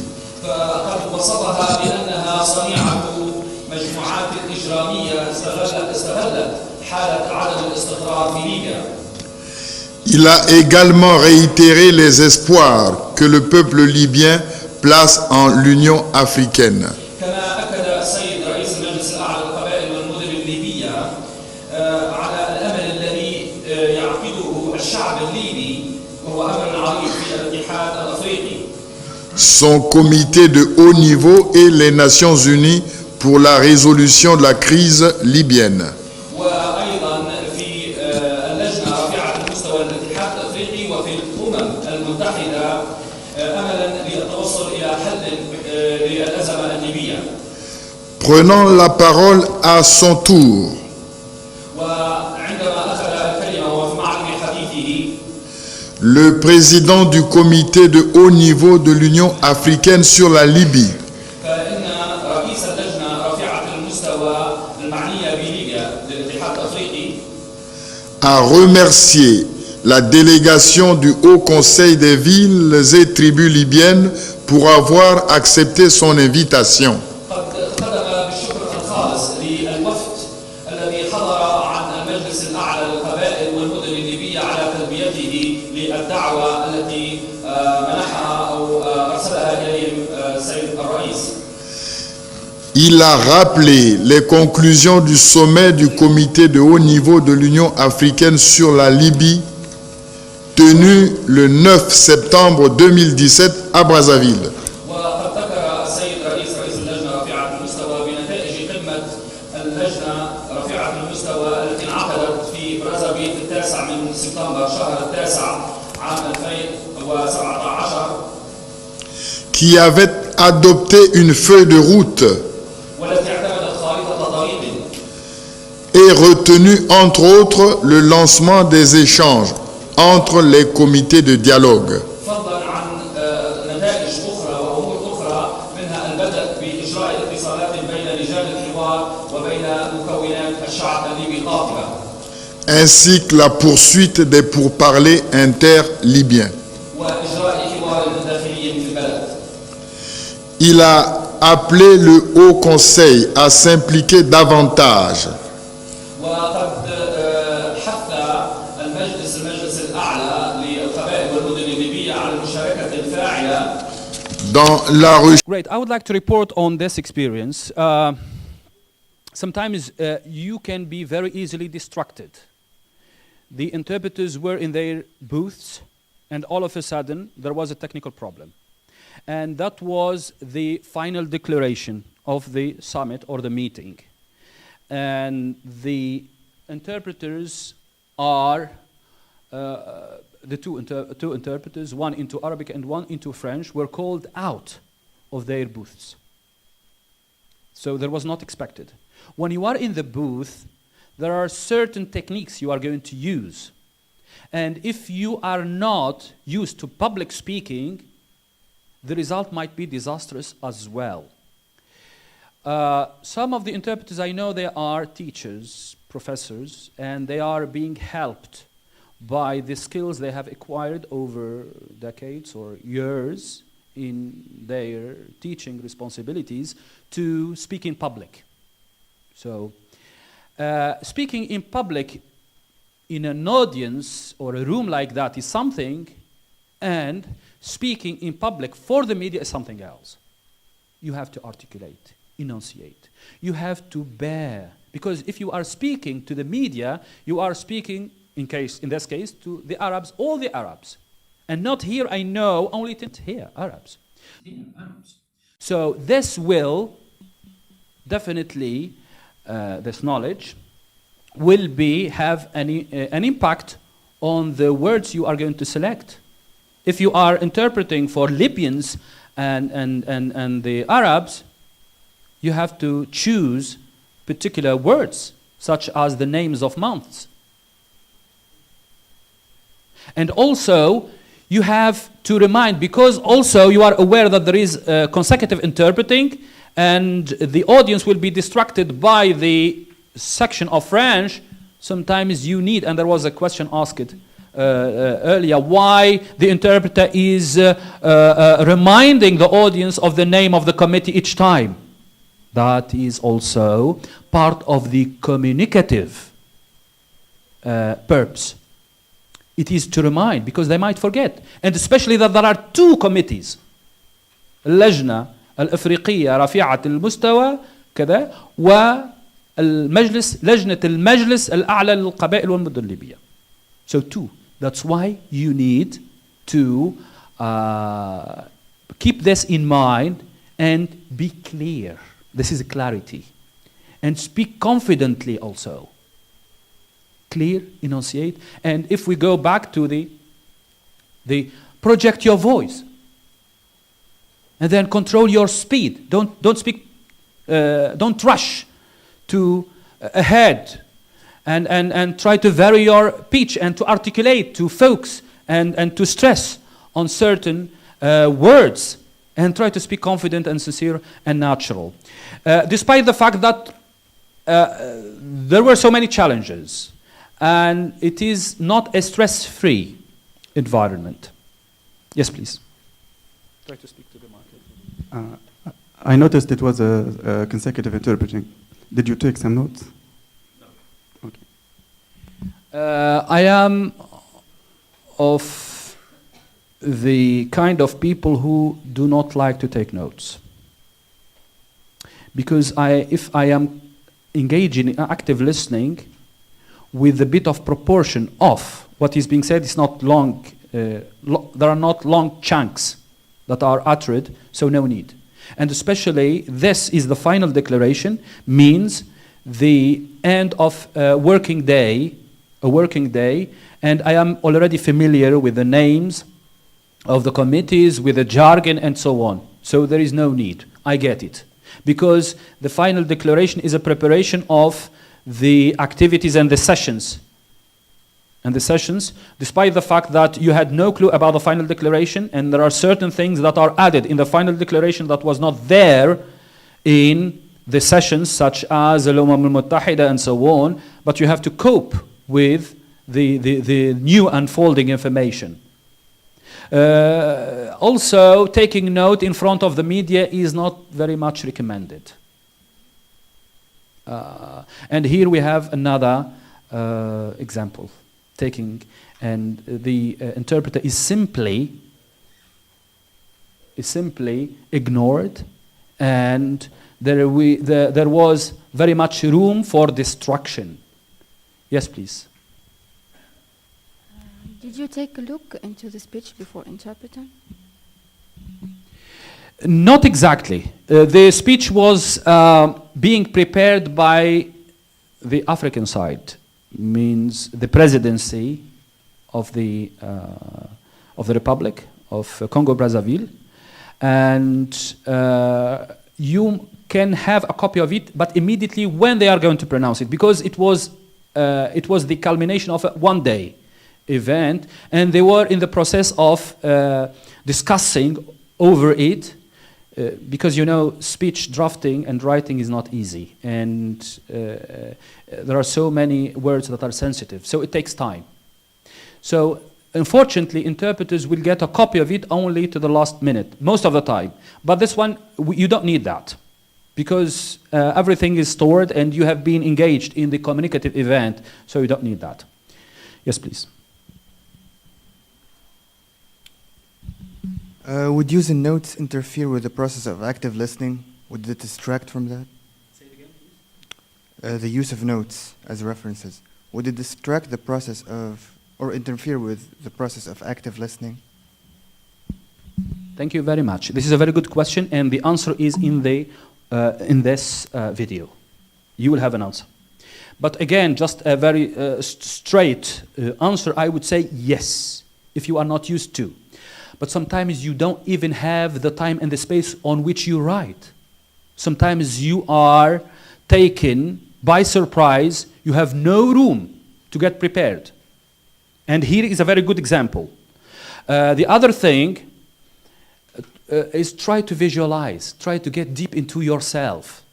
Notes will help you remember, but will not allow you to get deep into yourself. Exactly like somebody is reading from notes. I don't like to read from notes. If I read or I just sit over there, as a public speaker, not just as an interpreter, this will not allow me to engage more with my audience at an emotional level. I might engage at a physical level, intellectual level, but not at the emotional level. Not at the emotional level. I will not be able just to stress the words like that. Yes, please, gentlemen. Thank you. Please, I have a couple of comments upon what we have just learned in this seminar. The first comment is about the compatibility of the uttered words and the body languages. I think the opposite. We may watch a news broadcaster on the television who's broadcasting sad news, and he is laughing, and the opposite. He is broadcasting happy news, and he bursts into tears. This is my first comment. The second comment is upon, you've said, sir, to have a good mood and to meditate, we have to close our eyes and, let's say, make a wish not to have troubles. An interpreter cannot have or develop a good mood if he is going to appear before a judge in a tribunal. Or he has in mind one of his family members who had an accident. So he cannot develop a good mood. Thank you for your two questions, despite the fact that we are not done yet with the presentation, but I will be answering very quickly your two questions. The first of them, the possibility of, we should not rely on body language when the presenter is reporting some very sad news, when he is smiling to the public. Definitely not. There is a situation and environment, and there are some contextual cues you need also to pay careful attention to. I know that this is for professionalism purposes, and or somebody who is just taught to be smiling all the time in a hotel. We do know, and this is part and parcel of our reading of body language. We know that this is not true. And also the other question on meditating, this is for preparation. You need to get ready for your events by engaging into this exercise, which will allow you to be less distracted, and to act more confidently and more calmly. This is needed. It's not on the day of the event. This is for the preparation. But also you brought about a question related to your own personal problems and how can you address and act and perform your interpreting in that particular painful situation. This is professionalism. You have to act professional. You have to exclude everything. The time you step in the room, you forget about everything else. Means how to fire your thoughts, good or bad, to keep focused. I will come to you if you have questions about the overall, about this. Yes, please.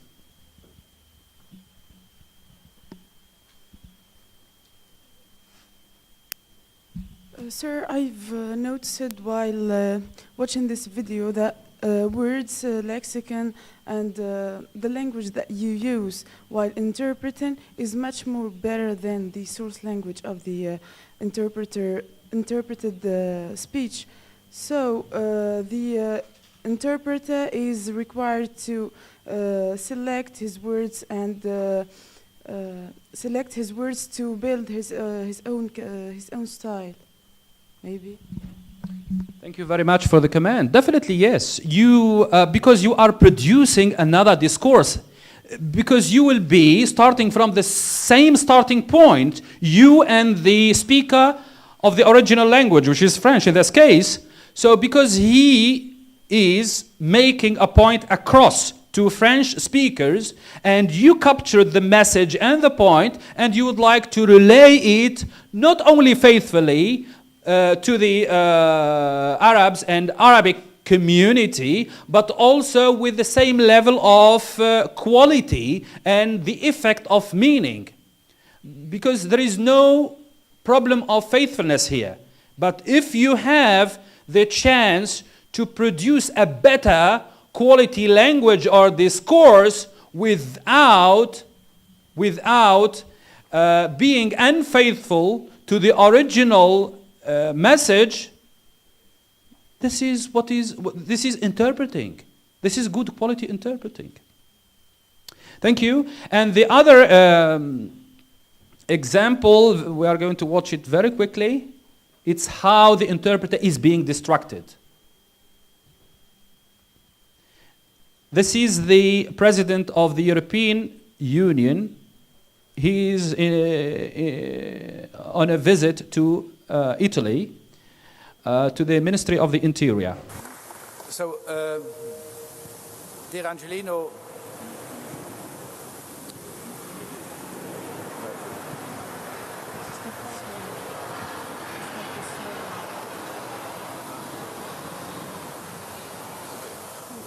ladies and gentlemen, I think that you agree with me that politics is almost always a very tough business. But today, this tough business was linked questa questione è talmente importante. No, non si sente? C'est ça va. Je fais deux phrases, madame, et c'est bon. Allora come ci regoliamo? Vabbè. Sì. Ok. Sì. Sì. Je fais deux phrases et puis Okay. Okay. So, I will start again. I just said, ladies and gentlemen, and dear Angelino and dear Dimitris, politics is almost always a very, very tough business. Cari amici, caro Angelino, caro Dimitri, quello che io dico sempre è che la politica è un affare molto tosto, molto duro. Today, we had a wonderful experience that politics can also be moving, emotional. And all those, Angelino and Dimitris, who had problems in Europe with relocation, they should have seen for a few moments, for a few seconds, in the eyes of these young ladies and these young men who had now the chance to start a new life. Devo ricordare che spesso la politica è anche accompagnata da momenti di grande emozione, quindi di grande emotività. E Angelino e Dimitri sanno benissimo che coloro che si sono tanto adoperati per assicurare questo programma devono guardare negli occhi delle persone che oggi sono partite, e guardando negli occhi di quelle persone, di quei giovani uomini, di quelle giovani donne, si capisce l'importanza di questa iniziativa. To stop a little bit here to throw to you some comments around this interpreted event. So as you can see, the speaker who wanted to deliver a very powerful speech with emotions. Have you noticed that? But then he totally ignored the interpreter. He totally ignored. And the presence of the interpreter has become very annoying. You have noticed that. I will say two sentences and then I will give the floor to you to translate later. And he wanted to get rid of the interpreter. Yeah, and he was laughing. And then, first. The second, because if you would like to give a powerful speech in one language, English in this case, and the other end, which is Italian, because the audience is an Italian audience, and you repress your interpreter, then the point will not be across. You will not make your point across. You will not make your audience feel that you have given a powerful speech. They might see this in your body language, the emotions, but still.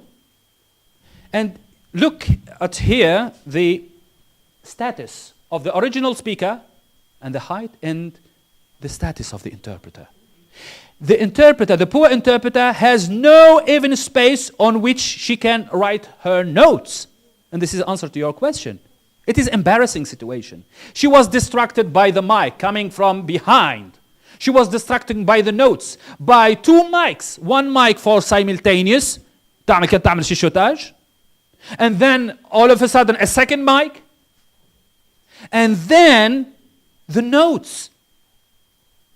Notebook, and then a pen. You see, 4 objects, how to handle. You have to think of this. And also this, you see, I have 2 objects here. I don't have papers. You have to think of it early in advance. This is part of the preparation. As a public speaker or an interpreter, you have to plan for everything quite carefully and meticulously. Don't leave the room for the chance. And also, a powerful interpreter will intervene and makes recommendations about the placement, where he should sit or he will be sitting. This is a protocol issue, yes, but it is your responsibility as an interpreter also to enforce certain things, where he should be placed in the meeting. Not sitting at the back of people. You have to face the people to see their body language, facial expressions. This is one thing. The second thing, like in here, and there was a confusion about which mode, consecutive or shishotage or simultaneous. This has to be settled early in advance to avoid the confusion and to avoid the interpreter being distracted. She was distracted. Yes, she is professional. She could cope with it, but to certain extent, because the distraction is very strong. Any question about this? Yes, we will move on. Just you got the gist of the idea. Gentlemen, do you mind if we take your interpreting as a case study? Yes. So, this is, well, just by way of introducing this work and this case study, it's an interpreted event, and the talk is inspirational. It is very hard and difficult to translate inspirational, and I would like you to observe, and he is here to answer and reply and report back on his experience, to translate and interpret inspirational talks, because you are called upon to interpret emotions, not only words, emotions. And I would like to draw your attention to 2 things, or to ask 2 questions. The first, about the professionalism. Yes, the interpreter had the chance to watch the video early in advance and to go over it and understand it and then interpret it.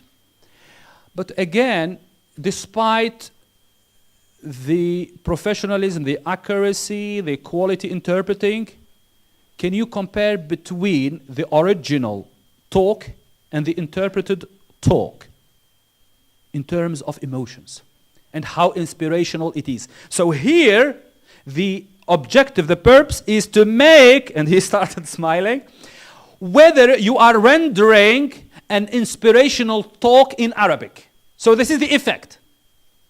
Okay?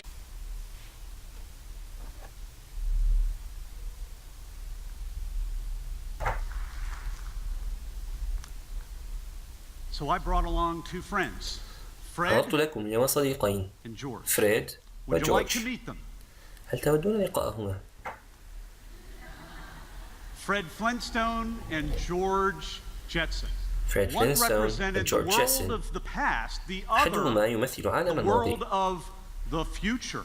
والآخر يمثل عالم المستقبل، لكنهما اليوم لا يمتان بصلة للحاضر، لأننا في يومنا هذا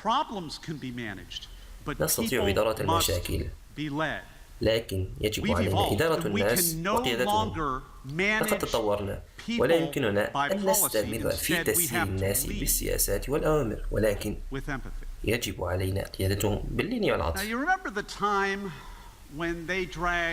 والآن نستحضر حادثة شر ذلك الرجل خارج الطائرة مدمي الوجه صائحا متشبثا بيديه، والذي تبين في آخر المطاف أنه طبيب. أو لعلكم تتذكرون حادثة طرد ذلك المطعم زوجة براد في وسمة زوجة براد بعد 12 سنة من الخدمة الوفية دون تقديم أي تفسير يوم ميلاد براد.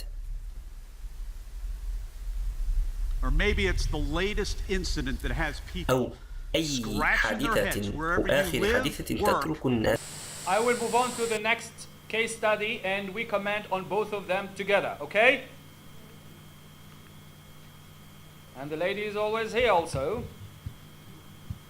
You accept, agree, approve?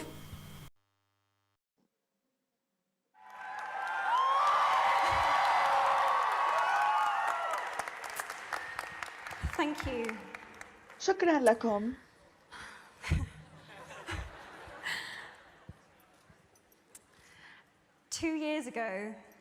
قبل عامين من الآن أطلقت حملة تحت اسم هي في الشي الرجل نصير المرأة بمقر الأمم المتحدة في مدينة نيويورك. وقبل إلقاء الخطاب كنت متوترة جدا، ثم لحق هذا التوتر شعورا بالسعادة والرضا، وبعد أيام قليلة تلا ذلك الشعور شعور بالإحباط والارتباك. كانت أفضل آمالي وأسوأ مخاوفي قد تحققت في آن واحد. لقد فتحت أبواب الجحيم على مصراعيها إذ تلقيت تزامنا مع ذلك نقدا لاذعا لم أرى مثله من قبل في حياتي، وكانت تلك بداية لسلسلة من التهديدات المتواصلة. مررت خلال هاتين السنتين الماضيتين بأيام من الجمع، وهذا أقل ما يمكن قوله، وأدركت من خلال هذه التجربة الصعبة أن ما أجهله كثير ولكن ما أعلمه أيضا كثير وبنفس القدر. كانت تلك قصة. Ladies and gentlemen, you are now called upon to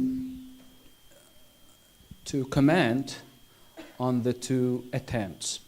But first of all, I would like to say, can you reduce the volume? To commend the two students for their courage and for the great job they have done. So no doubt about that. The job was great.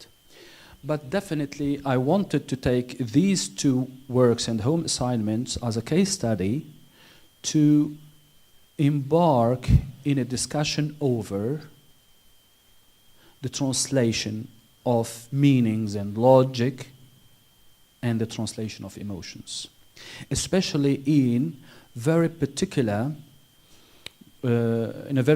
discourse, such as the discourse that claims to be inspirational.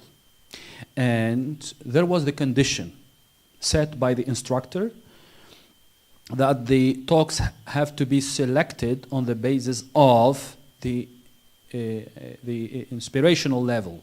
So they have to be inspirational. Why? Because it was a hidden end, which is to let students go beyond the words and the discourse and try to dwell in another area, which is the area of accessing and reading the emotions through body language and try to relay them in another language. Here, it is a case of simultaneous interpreting and not consecutive. In consecutive, you may act. You have more freedom, like we have seen earlier.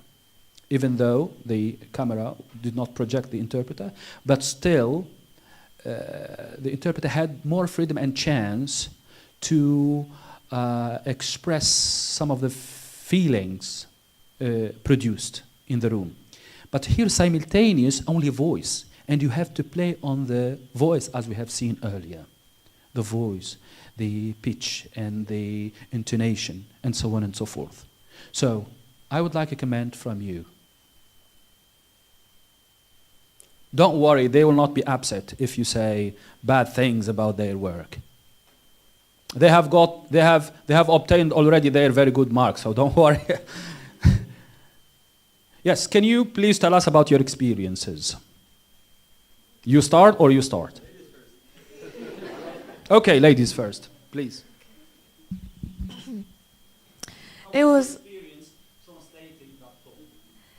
It was a very enlightening experience. I was nervous. Yes. I don't know if you have noticed that. Try to not be nervous now.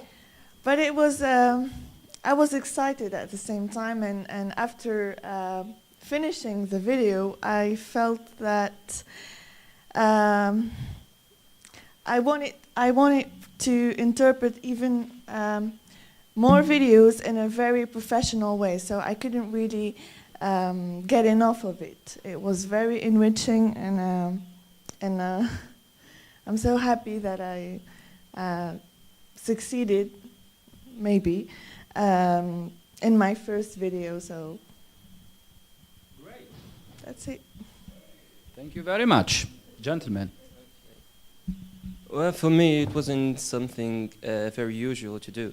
I focused on so many things, but the biggest problem for me was the pace of the speaker. He was very speaking in a slow pace, and this isn't in my nature. I speak very fast, I think fast. So this was the biggest problem for me. The other thing that I noticed about the speaker was that he was a kind of a nice guy, and I couldn't. No, I'm not talking about like that. I mean, he was kind of cute, and I couldn't convey that cuteness between parentheses. And the other thing that I learned from that experience was that interpreting is something very challenging and needs a lot of focus. And it opened for us an opportunity to look for a dream or achieve something. And that's why I said what I can say about it. Thank you. Yeah. Thank you also for raising the issue of mismatch between the pace or the speed of the original speaker and the speed of the interpreter. This is a matter of character. Some people tend to speak faster than others. And there is another skill in interpreting, which is flexibility. You have to adjust your pace, to be very flexible, to adjust your pace and your speed and your tempo and your mood and your everything, pitch and everything to the original or the source language, text, discourse, and speaker. So this is very important. This is very important. If you normally, by nature, you speak very fast, you have to work on that. If you speak very slow, you have to work on that. Any other question? Ladies and gentlemen. Okay, we move on to conclusions. By becoming a better listener and a speaker, you will improve your productivity, as well as your ability to influence, persuade, negotiate, and more importantly, to interpret. Thank you very much for your attention. Any questions on the issues we have raised, highlighted, discussed, shown in the course of this seminar or atelier? Ladies and gentlemen, is everything clear? Clear? Okay, clear. In the security, they use these two terms when they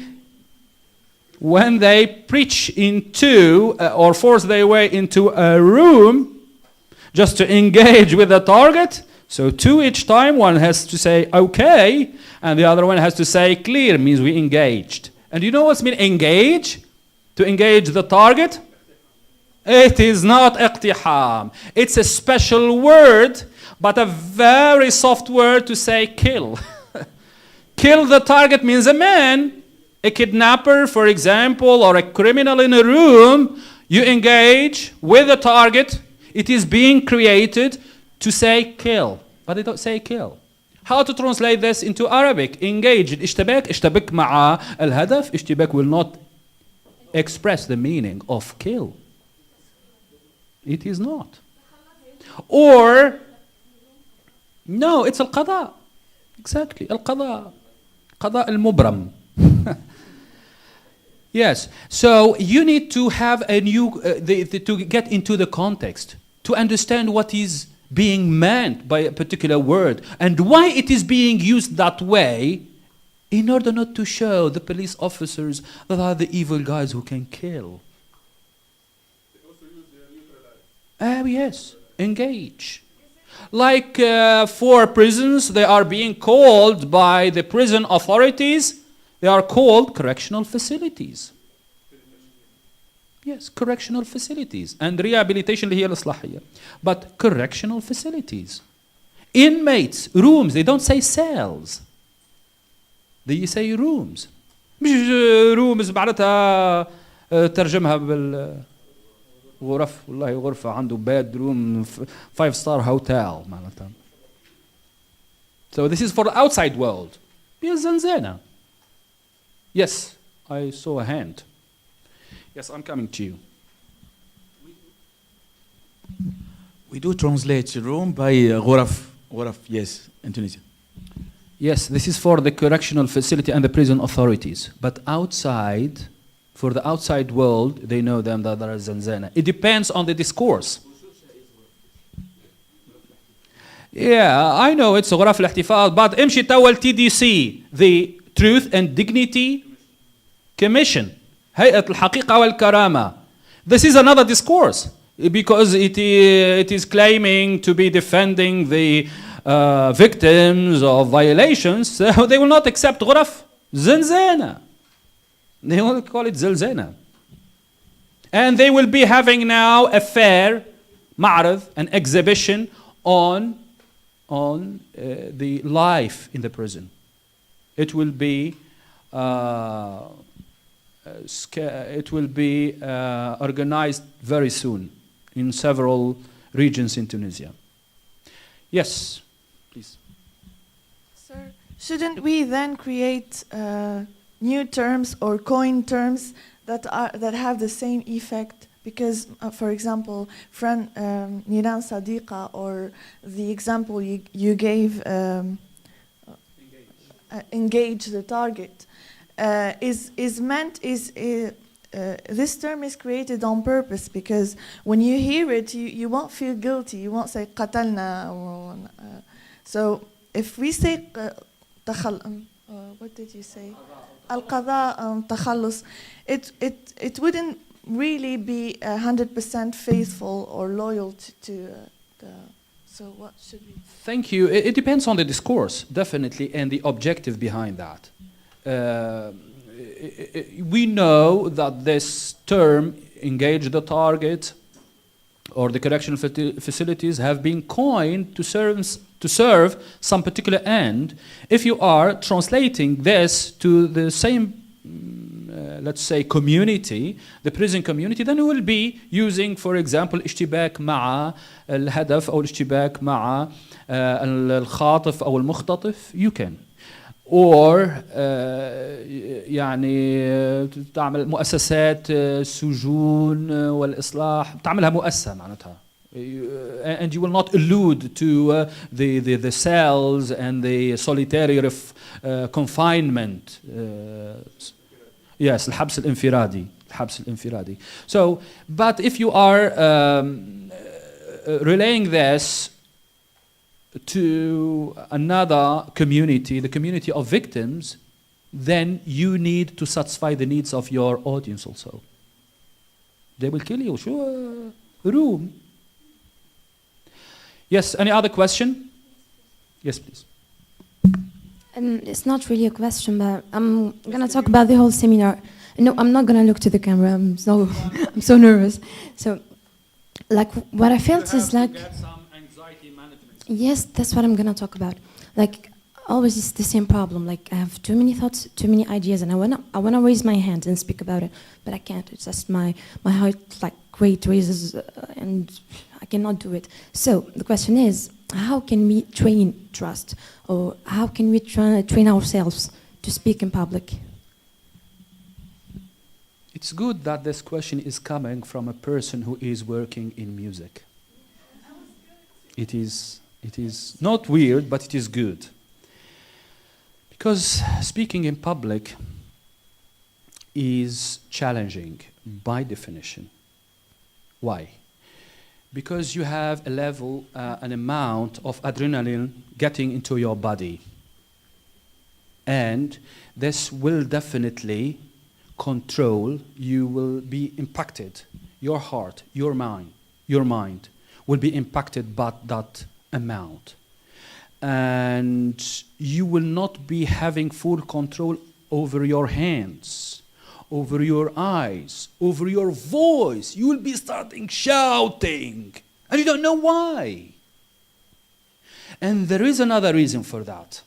Because communication between people, and this is scientifically proven, does not take place between mouth, facial expression, and the ears or the hearts only, but also the hands, they communicate with one another. The hands, the eyes, they communicate with one another. And this is out of the control of the person or the two persons. You have no control over that.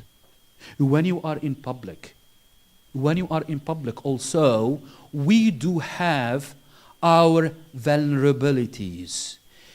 The secret for this, just acknowledge, confirm, and value your vulnerability. We are human beings, we are all vulnerable. If we start from there, that we are vulnerable, all of us, we are not dressing quite well as we wish to be dressed. We don't have the nicest eyes. We don't have, and so on and so forth. Just be yourself. Be yourself. And acknowledge your vulnerability. In that community building, that experience with Mark Fish, you know what they I have been distracted, you see, because I thought there is something, some call. When you are in a prayer, don't answer any call. Because the call, when you are in prayer, it will be call from Satan. Now, I'm coming to you. So, let me dwell more on this idea of vulnerability. So, he grouped together over a fire some people who are homeless in London, some people who have been subjected to torture, to violence. They have lost everything. And some of them, they have lost their families. And they come from so many countries, 22 nationalities. And over a fire, at a freezing London night, the fire made them form and set a circle. And they have felt the warmth of the fire and the warmth of the community. So how they have started to build a community over the fire. And then each one started to, because there was some trust and everyone is coming closer to the other. So they started sharing their stories, painful stories. And what is the common denominator amongst themselves is that all of them are vulnerable. If I know that what is your last name? Scheider is very vulnerable, like me. So I don't have any mind to share my vulnerability with her. And this will tempt her to share her own vulnerability. So we are equal. We are equal.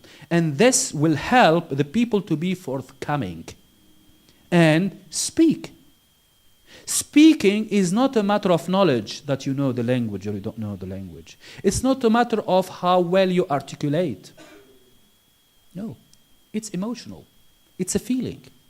Because the psychological factors of fear, shyness, and more particularly here, nervousness and anxiety are the real shields that prevent people from sharing their minds and their hearts. So, here you need to engage in some discussion in which you acknowledge first your vulnerability. And you start. واللي باش يجي مبروك. وشكونه مبروك؟ وين مبروك؟ ثم واحد مبروك هوني. He is not here مبروك. اللي يجي مبروك. I acknowledge. But if the ceiling that you have set is very high, you will be disappointed. You will be frustrated not to attain that very level. Don't speak high. Start low profile. And everything will go. Why? Because if you can overcome the 5 or 10 first minutes, then you are done. Yes. Please, can you speak now? Face the camera now. No. I think like when I'm used to some place or some people, like if I speak in front of my classmates like for twice or I don't know how many times, I'm gonna be more comfortable next time. It's really important. I will tell you one secret. I met with my students at 8:30. It's not because I'm not nervous. I wanted to meet with them to get familiar with the space, with the people, to give chance to my vocal cords to be active. Yeah, today, early in the morning at 8:30 to get ready. And also some people just shout like that before they speak, and some people they will engage into a meditation seance, they call it. Some other people, it depends. I know some people who give lectures, 7 lectures on a daily basis. On a daily basis. And they still engage their audience. They have the power to do so. Any other question? Yes, please.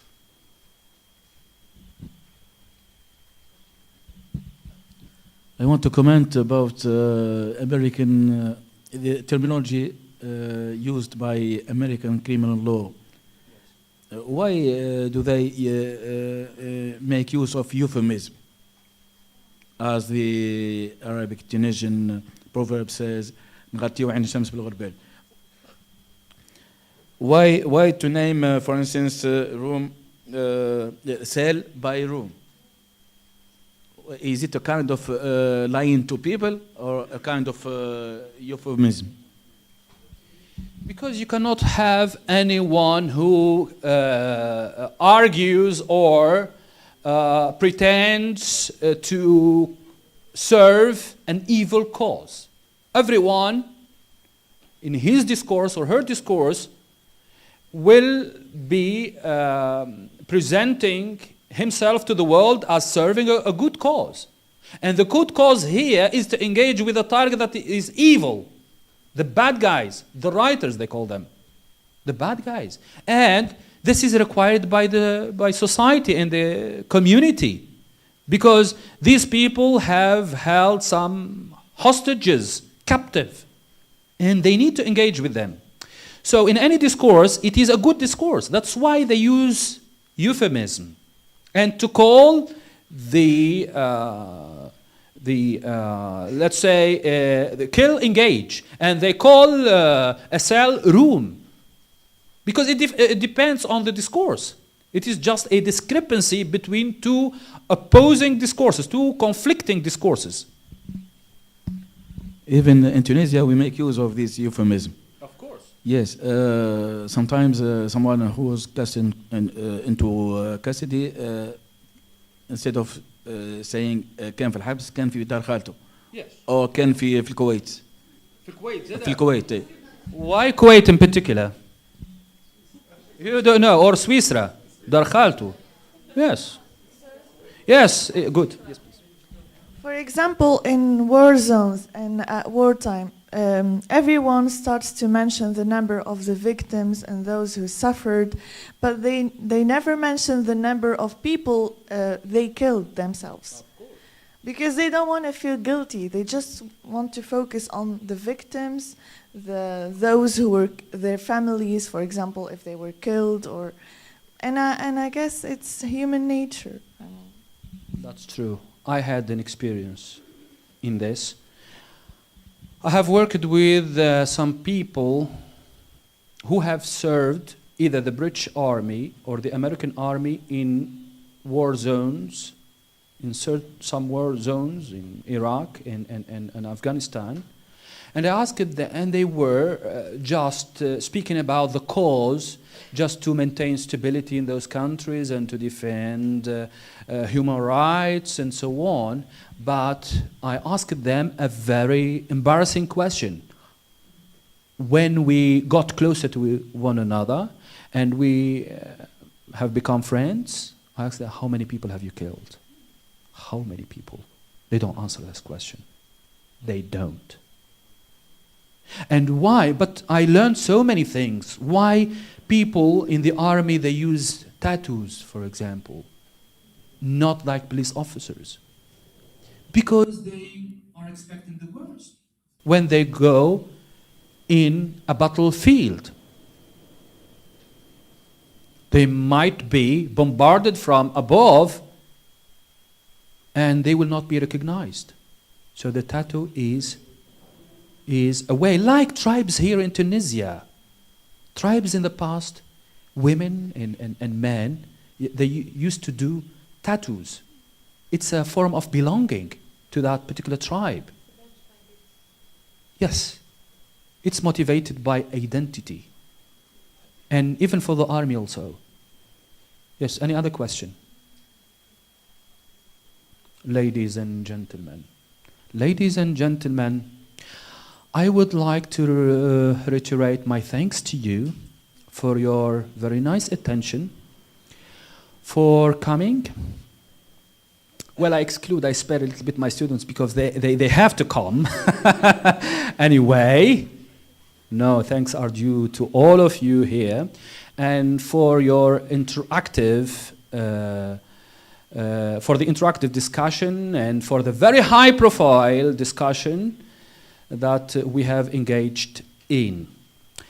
So I hope we can meet again some other day discussing another subject related to communication, language, translation and interpreting, because this area is overlooked in the Arab world and in Tunisia in particular, and it is my hope that universities, academia and students, they embark on a debate over those issues.